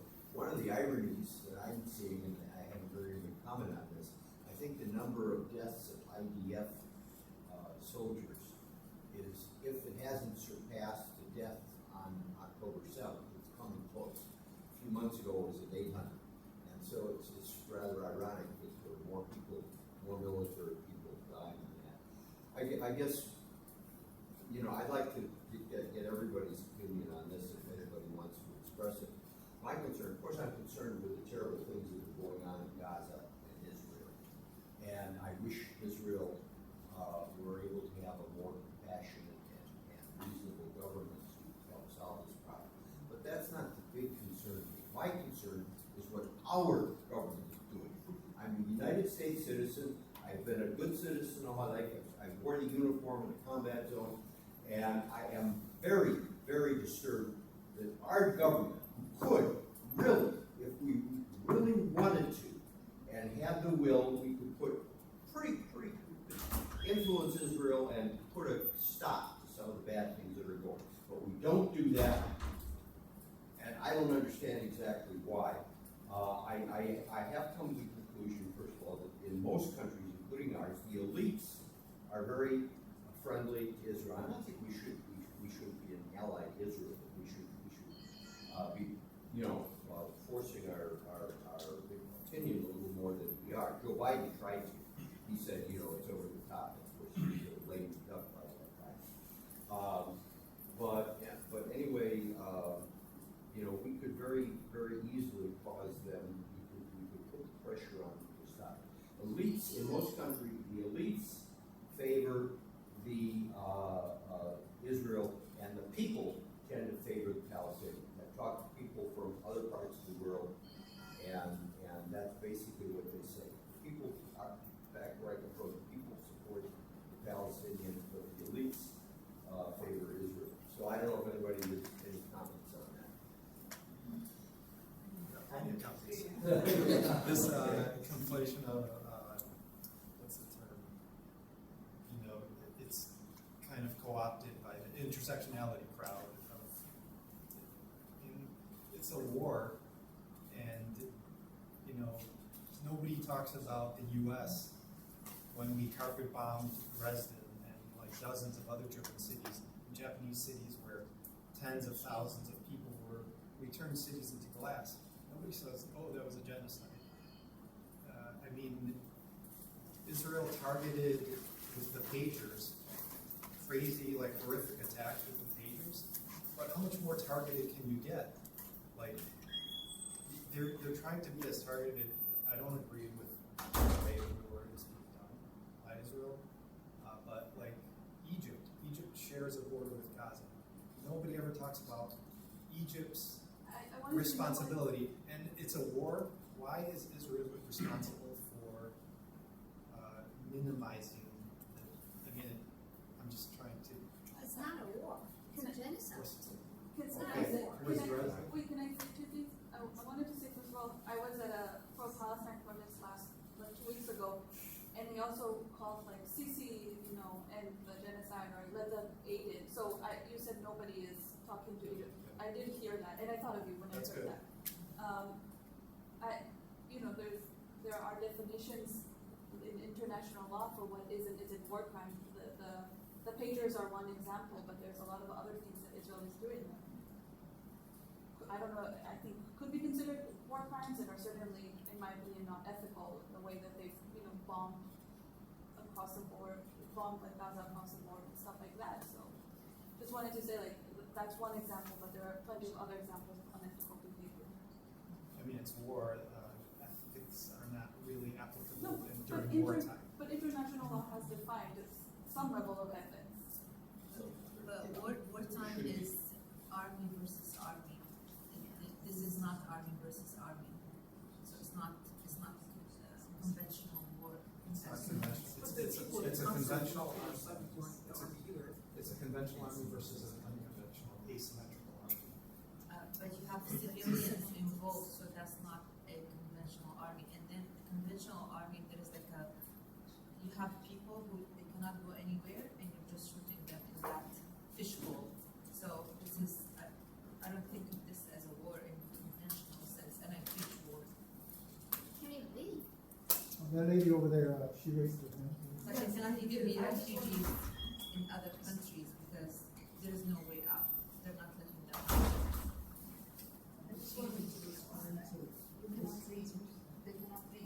The borders are closed. Gaza cannot leave. What do you mean? All the border points are closed. why they don't call it why. Israel has closed off the passage. Why? Because they think that it's a security. I think it's their excuse, their excuse is that it's a security issue to let Palestinians out. And because Lebanon is lobbying missiles, I think every day since October 7th. Israel has been constantly attacked by missiles every day since October 7th. It was, but they had a ceasefire with Lebanon With Lebanon, when was that? a while ago. I don't think it's right now. Yeah, you can respond to Alex. Yeah, I just wanted to respond to what you were saying about the US. Yeah. Because for, it's not just because of this government, but I can speak a little louder.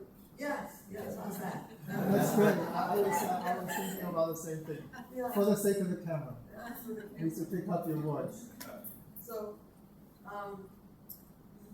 in the Biden administration, Biden had there are laws in the U.S. about when the U.S. government provides military aid to another country, that they not participate in denying humanitarian aid.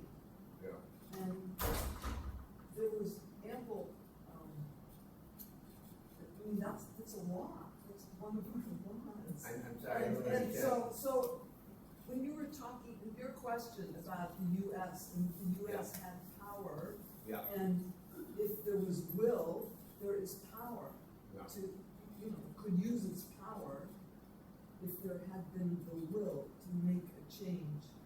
To say to Israel, I'm sorry, you're using the money that we are giving to military aid, so that you can buy our military stuff, for one thing. I mean, that was an interesting aspect. You can talk about the elite or the oligarchs in this country, but in terms of that we give Israel money and then so that they can buy U.S. military equipment, but also that we have laws in the country for when we give aid to other countries, that they cannot use that aid to deny populations of humanitarian aid. And we did not exercise that law when the Democrats were in power. And it's, you know, it just, anyway, and I've always voted Democrat. I've been active in politics for a long time, since I was, before I could vote even, working on campaigns. So I'm appalled at our country, and when we talk about what Israel is doing and being in proxies in the Middle East, I think Israel is a proxy for the U.S. in the Middle East. Joins at the hip. I call it the American-Israeli axis. So I have, and I'm an American Jew. I'm not from Israel. I'm American. And anyway, I'm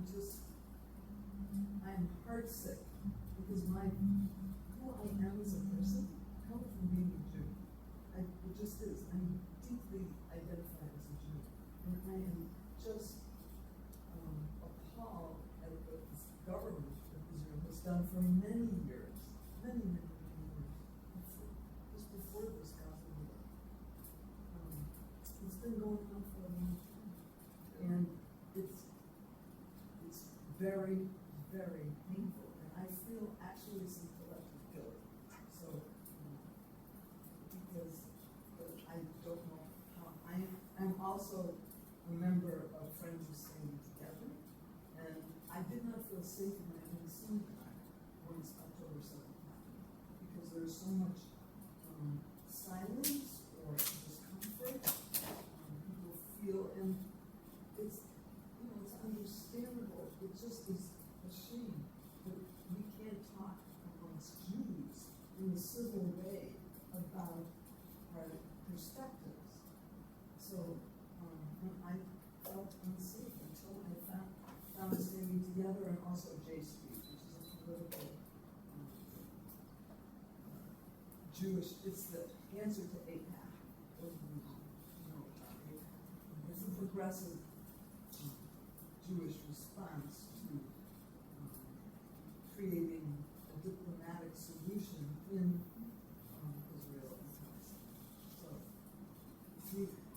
in the U.S., so, gathering political support for that perspective. Can I add to that? Yeah. Because, you know, I don't want to advertise my articles, but the two articles I wrote, one title is that when genocide seems like only one rational option, because you have extremists on both sides, and this is what. And the second article, which answers all those questions, is can Jews and Palestinians stop killing each other? And one of the observations which I made in that article, which I want to share here, is that there's the old Polish saying, because Poland has the history of has many tough times, that it's nice to have friends nearby and enemies far away. And when it comes to Israel, when you look at the map, it's a small island of prosperity, wealth, and power in the sea of the Arab world. And basically what you're saying and what I hear and what I see as well is that the support of the United States is one of the key factors that Israelis can do many things which would be not acceptable in other instances.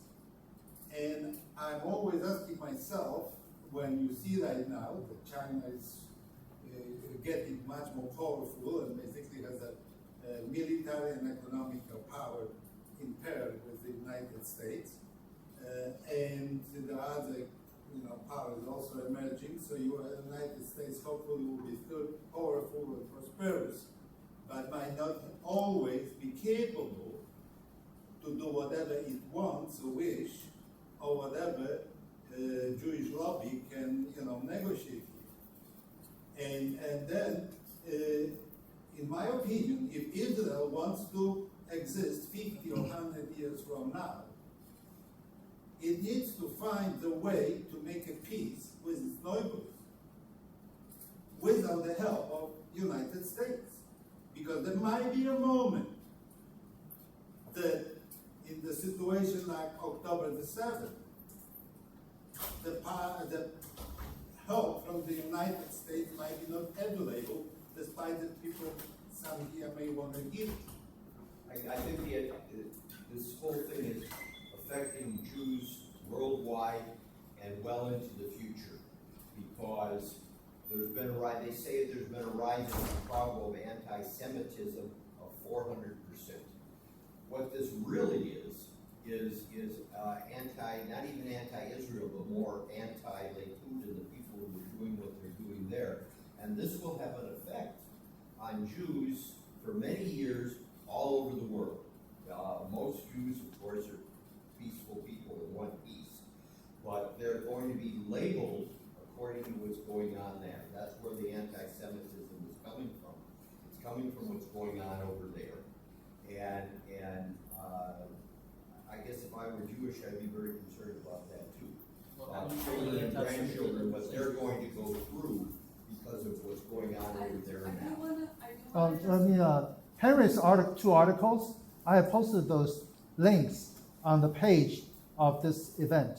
Okay, I recommended. On Meetup. I bring some very particular idea how to resolve the problem.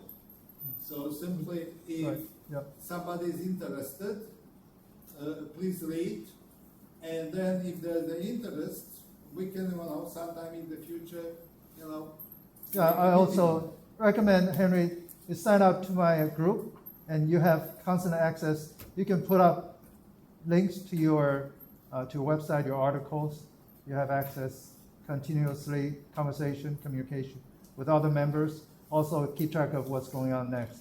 You respond, then Lenny. I just want to comment on something that Ernie, you said. I think it's very important to say that I do think that there is some anti-Semitism that is not just because of what Israel is doing. There is some anti-Semitism, whether it's increasing or not, I can't really comment on that. There's historic and that is still happening today. That is not just because of what Israel is doing, it's because of true hate of Jews. I want to say that there are still instances of that happening, and it's very important to not dismiss any claim of anti-Semitism out of hand as just having to do with Israel. So just want to make sure that we're careful as we're talking about these topics to not dismiss, to throw out the baby with the bathwater, essentially. Lenny, please. Ernie, I recommend a book, Chaim Poltot's The History of the Jews. Well, it's called Wanderings, The History of the Jews. If you really want to understand anti-Semitism throughout centuries, he does a very good job explaining it. What's the Chaim Poltot's Wanderings, The History of the Jews. Oh, yeah. Lenny, please. Yeah. Chaim Poltot, CHAIM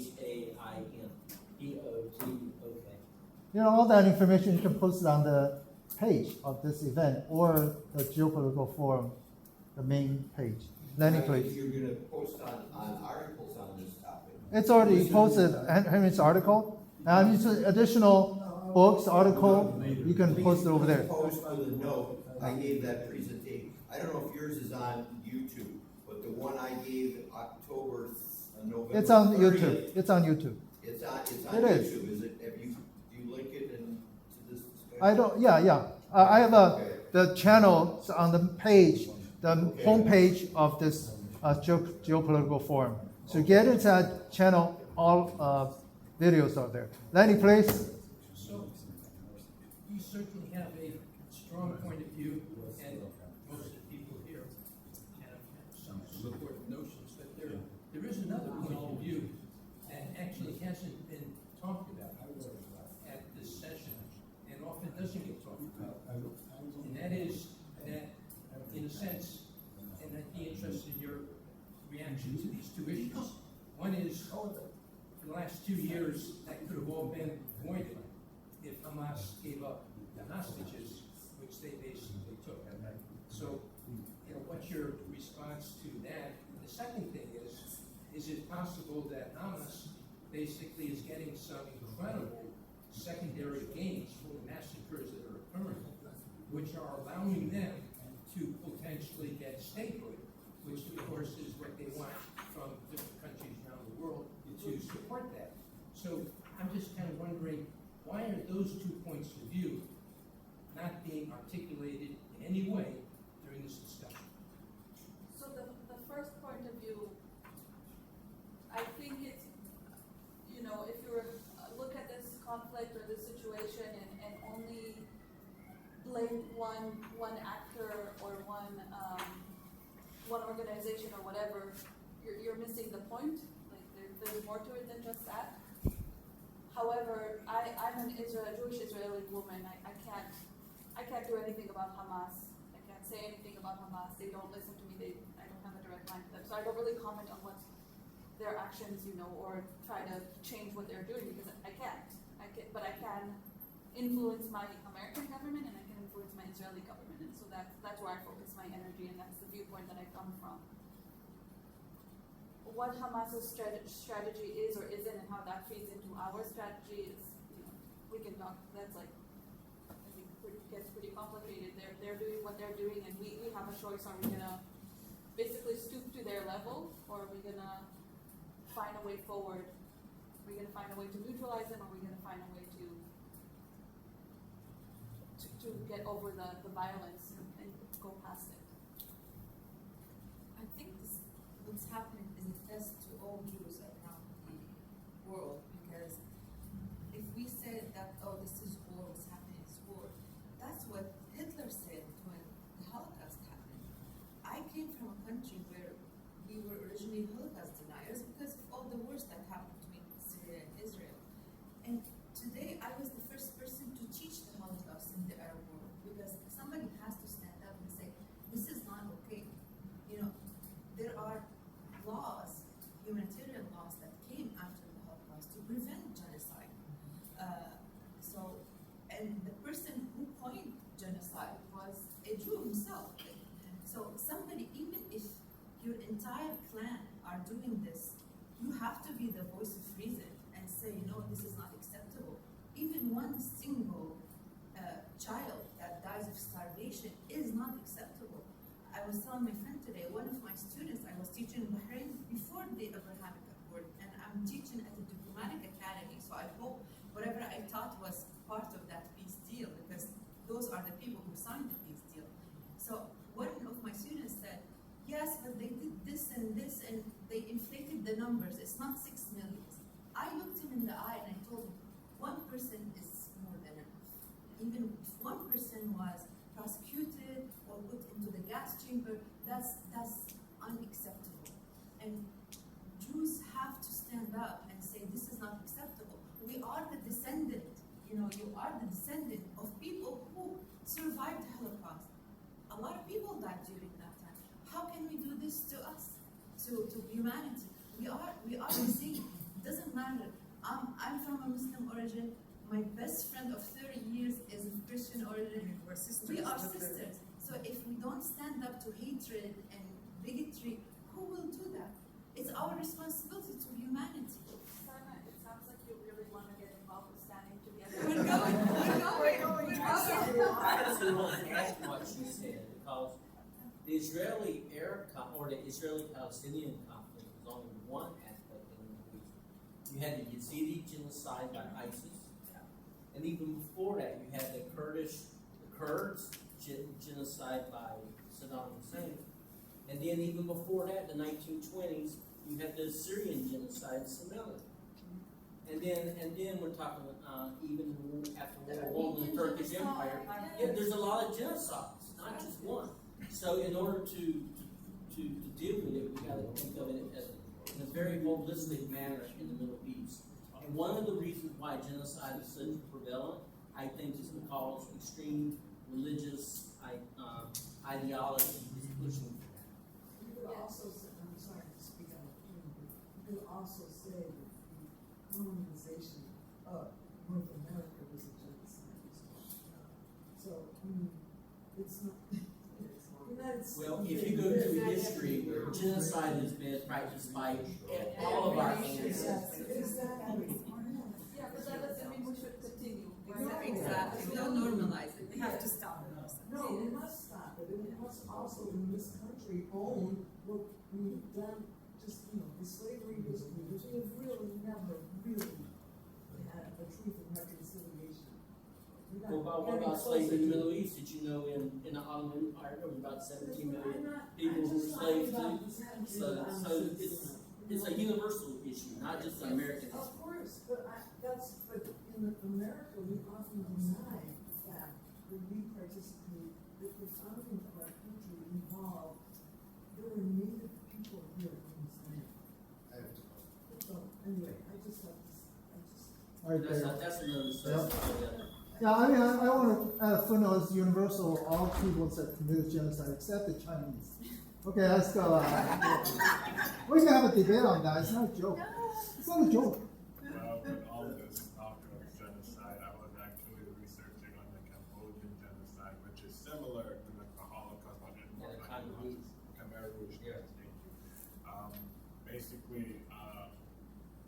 Basically, I like the people that perpetrated the Holocaust, but higher officials, the lower officials. I think in Cambodia, only the higher officials got prosecuted, but never like the soldiers that participated in these types of conflicts. Even to this day, people that survived the genocide are living amongst the people that tried to kill them. Yeah, and then the Hutus and the Tutsis and Rwanda. I just want to address what You want to speak? I thought you raised your hand. Yeah, well, I totally agree with what, Sana. said, that being a victim of genocide forces you to recognize it when it's happening. And I totally agree that it's, the way the war is being conducted is not right. People should not be starving there, children should not be killed, things like that. We have international laws for that. There is, yeah. There are many, There are laws, but, what you said earlier about elites supporting, like, Israel, I don't think that's necessarily true.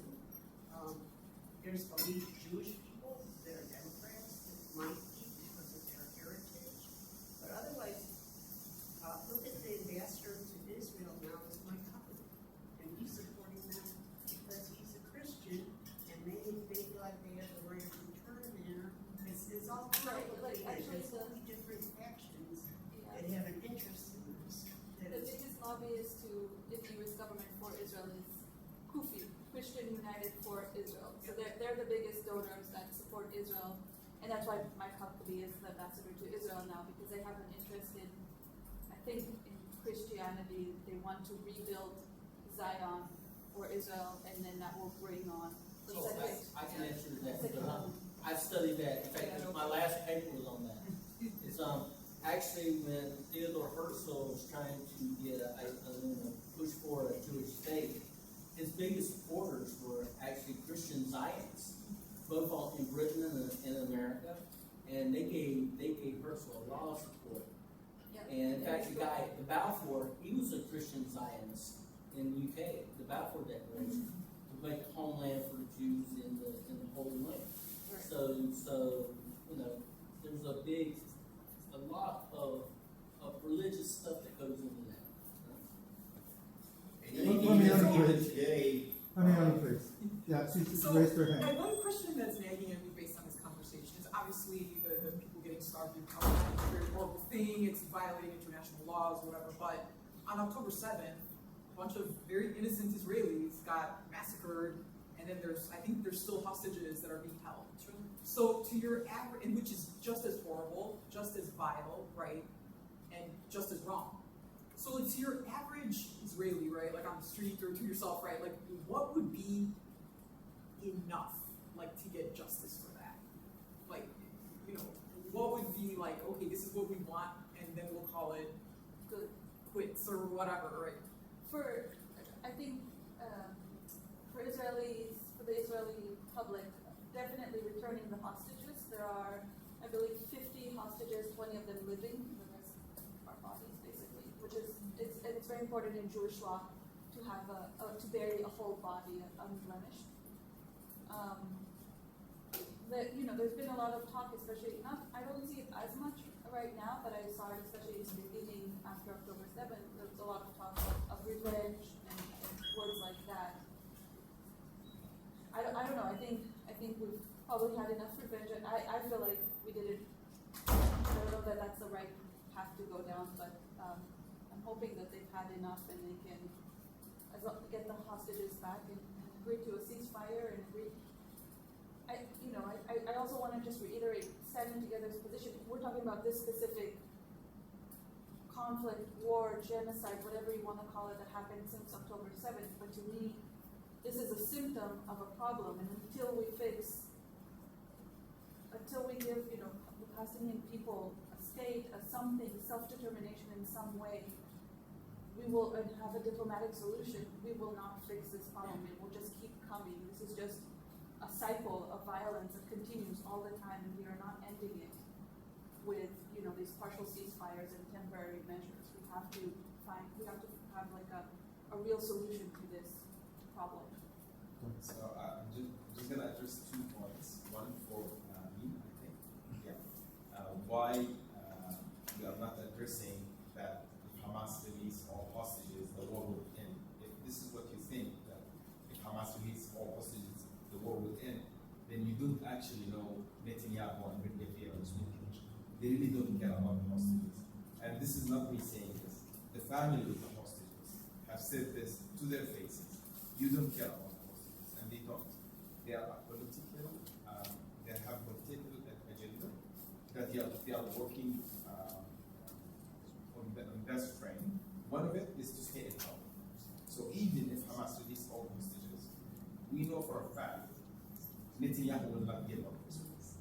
That's why addressing such a point is, even I think in the last peace deal, Hamas offered to release all hostages in condition of ending the war, and they refused it. So I think it's a point just to talk about. And for what is enough, what's the proportionate response that would make feel and Israel, okay, that's enough death, that okay, we have even. We could argue the same concept way back, like in 2018. There was 220 Palestinians in peaceful marching on Gaza borders, I think you heard of it, and 220 peaceful Protestants were killed by Israeli snipers. Now, we could take that point of time and say, okay, 200 of us were killed peacefully, then we have the right to revenge, and let's say 1,200 is enough for us. That's October 7th. Does that justify it? Doesn't. So killing one person does not justify another. I think what she said is the solution in the occupation. Give justice, give equality. Why would anybody get anything? So what you just said, Israeli snipers just killed 225 Palestinian civilians who weren't doing anything? Oh, they were protesting. The March of Return. March of Return. They were not all. I think what the investigation shows that majority of the death were 46 children and 100-something women. These are the complete pieces of the combat. It was too much. When did I don't know. 2018.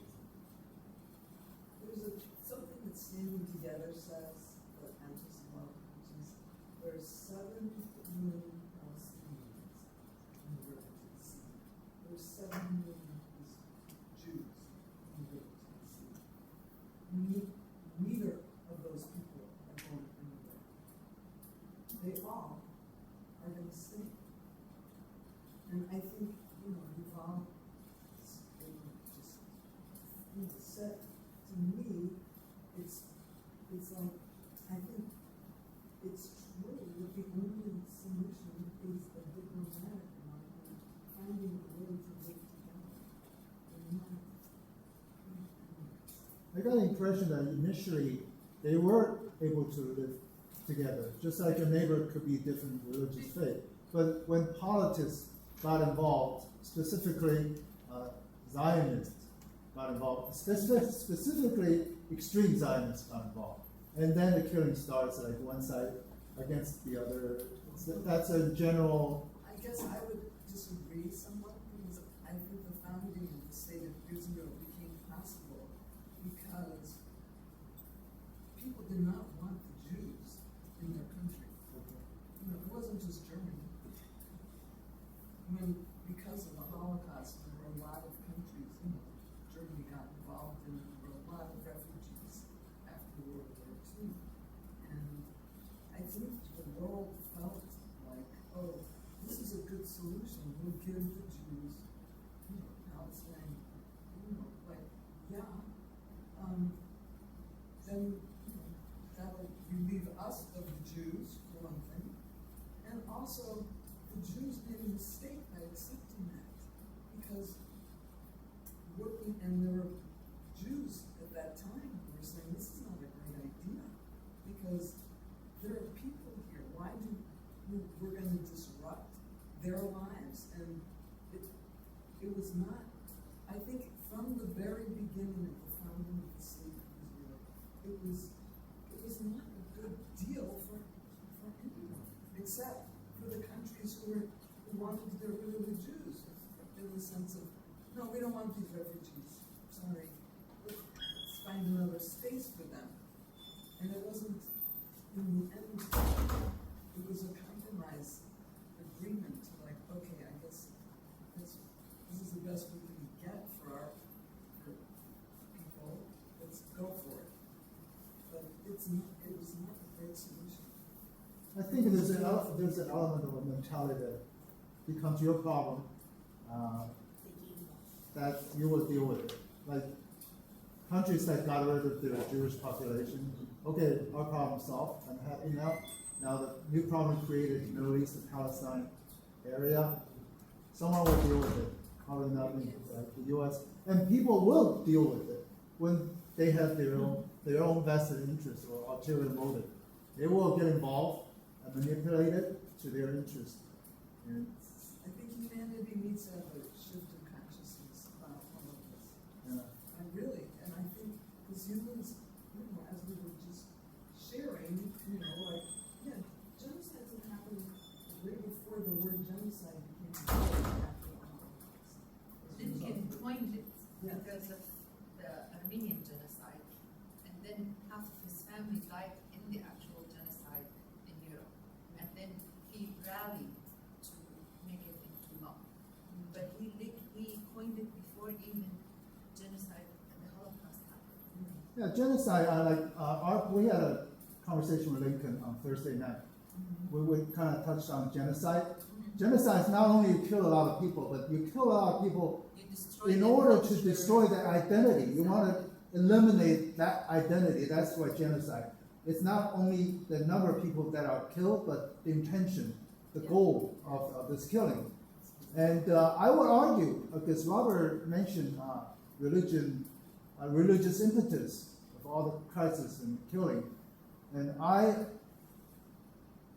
trying to get to the bottom of this. But the reason I said China did not have really genocide, well, I had to go back to check my history, make sure it's clean record. But in the first impression, when I think about it, I know the Chinese history or tradition and the Western tradition. One very fundamental difference is China doesn't go by religion. China has all kinds of religions, but religious impetus for war did not exist. So maybe that explains the lack of genocide in Chinese history. Not that they don't kill people, they kill people for different reasons, but it's less severe, less genocidal, because it's not religious motivated. That's the theory I threw out. You can disagree, I'm not insisting. Only want to say that genocide isn't necessarily religiously motivated, it can also be ethnically motivated or other things. Right, but yeah, true. I'm just saying maybe religion is, well, I'm not here to offend people. I know I'm the only one that's Chinese, right? I'm not religious motivated. We're motivated by a lot of things, religion included, but it's not a main source of power or identity. That's why I see the difference between these two. And just religion is a big factor. Of course, religion is not the only factor. Like the murderer, they can murder people for any number of reasons. For a race, for religion, for ethnic identity. So the Convention on Genocide, the UN Convention on Genocide, it states that it's religion, it's race, it's even political identity. Like Hitler didn't just take the Jews and kill them. He took a lot of gypsies, Romas, people with disabilities, exactly, Catholics. So if he didn't like you, he'll take you. But it was towards specific people, not just religiously. Yeah, there's even what's it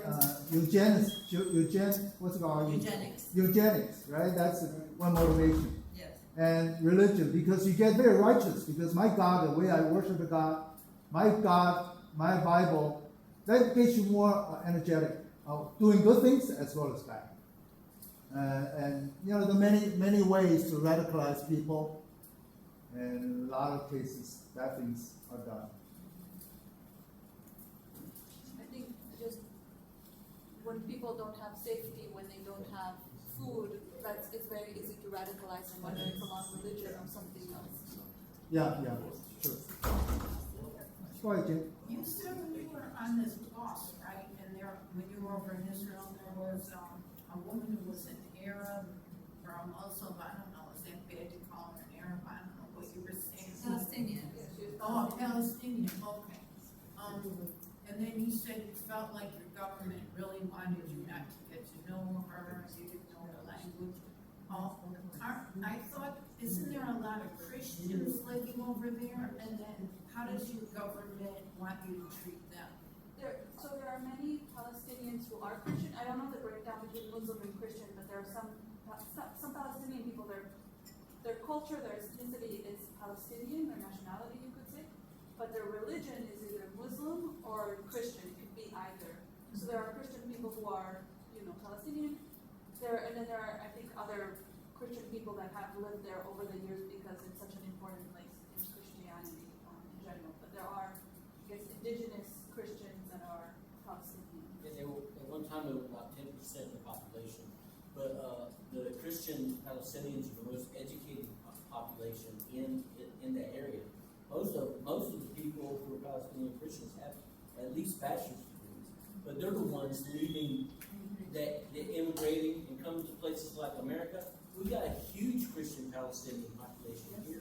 Yeah, I go to church, it's Orthodox, and the majority, 90%, so I'm Syrian. Probably there are only 3 families, Syrian families. The majority, 95%, are Palestinian Palestinian who immigrated, and they're extremely educated. And there's a big Palestinian population here in Chicago. Yeah. Yeah, because they're persecuted by both the Jews and the Muslims. Yeah, exactly. So the way for them to elevate themselves is to get educated. That's only in Gaza because of the Hamas. Well, there's actually a little bit in the West West Bank. Bank. They're more assimilated. They have their own border. Yeah. Yeah, but I have a Palestinian Christian friend who actually came here to the United States to study. He got a scholarship to be a pastor, and he said, yeah, there is some persecution by the Muslims as well as the Jews. To your comment, my best friend is Palestinian, Christian Palestinian who lives in Chicago, and I always talk to her because, with our world, we have a lot of conflict now between religions, and she said we never, ever, ever look about who's Muslim, who's Christian. We always live together, and I love that about Palestinian. I never heard of any Muslim process. I'm Christian. So she said, I never, myself, I never heard anybody who's Muslim prosecuted Christian. Well, I think at one time that was the norm, but when the Ottoman Empire broke up, right, you had Pan-Arabism come into play with Abdul Nasser being, the main poster child for that, for lack of a better term. And with Pan-Arabism dying, now you have the extreme Salafis coming out, and that's really driving the Muslim persecution of other religions. That's generalization. Yeah, No, I don't think it's the Western media. I think it's, I have read enough where I think But that you read- there is a you lot. read Yeah, because I have a lot of You have Egyptian a friends life too. example, I mean, not a. yes, it's Palestinians are like for the. Well, I have a lot of Middle Eastern friends too. I have a lot of Egyptian Christian friends. Fun fact, when when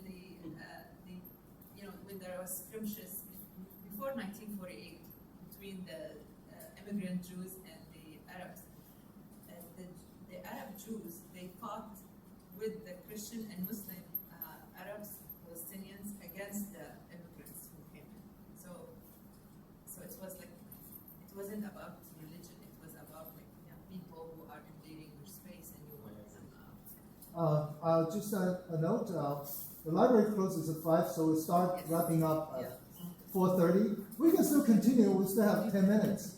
And afterwards, we can hang out for dinner like we did last time and previous time. I think we should all agree, or we can all agree that the Brits are The That's for sure. Oh. I say that in jest, but basically they kind of promised the same thing to both sides, and they're like, they were just looking to win the war or whatever. They wanted allies against yeah, the they just wanted, Ottomans. they promised things to both sides. Yes, definitely. So that really Yes. complicated things. Like almost Let's all separated. hate the Brits. Yeah, like Robert had a place that you want to go tonight. Is that still? We might have to make reservations. I don't think we made reservations. Do it expat.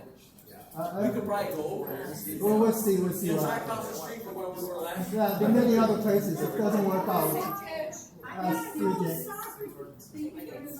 Nice meeting you. Nice meeting you. So thank you all for coming. We have information over there if you want about our organization. We're going to the Italian fest. There's an Fest? Italian festival, yes. Oh, where is that? Italian fest tonight on Taylor Street. Tomorrow. I'm going tomorrow. I'm Man, gonna. it's still cold in this place. Yeah, what can I say? It's like Siberia. Okay, so I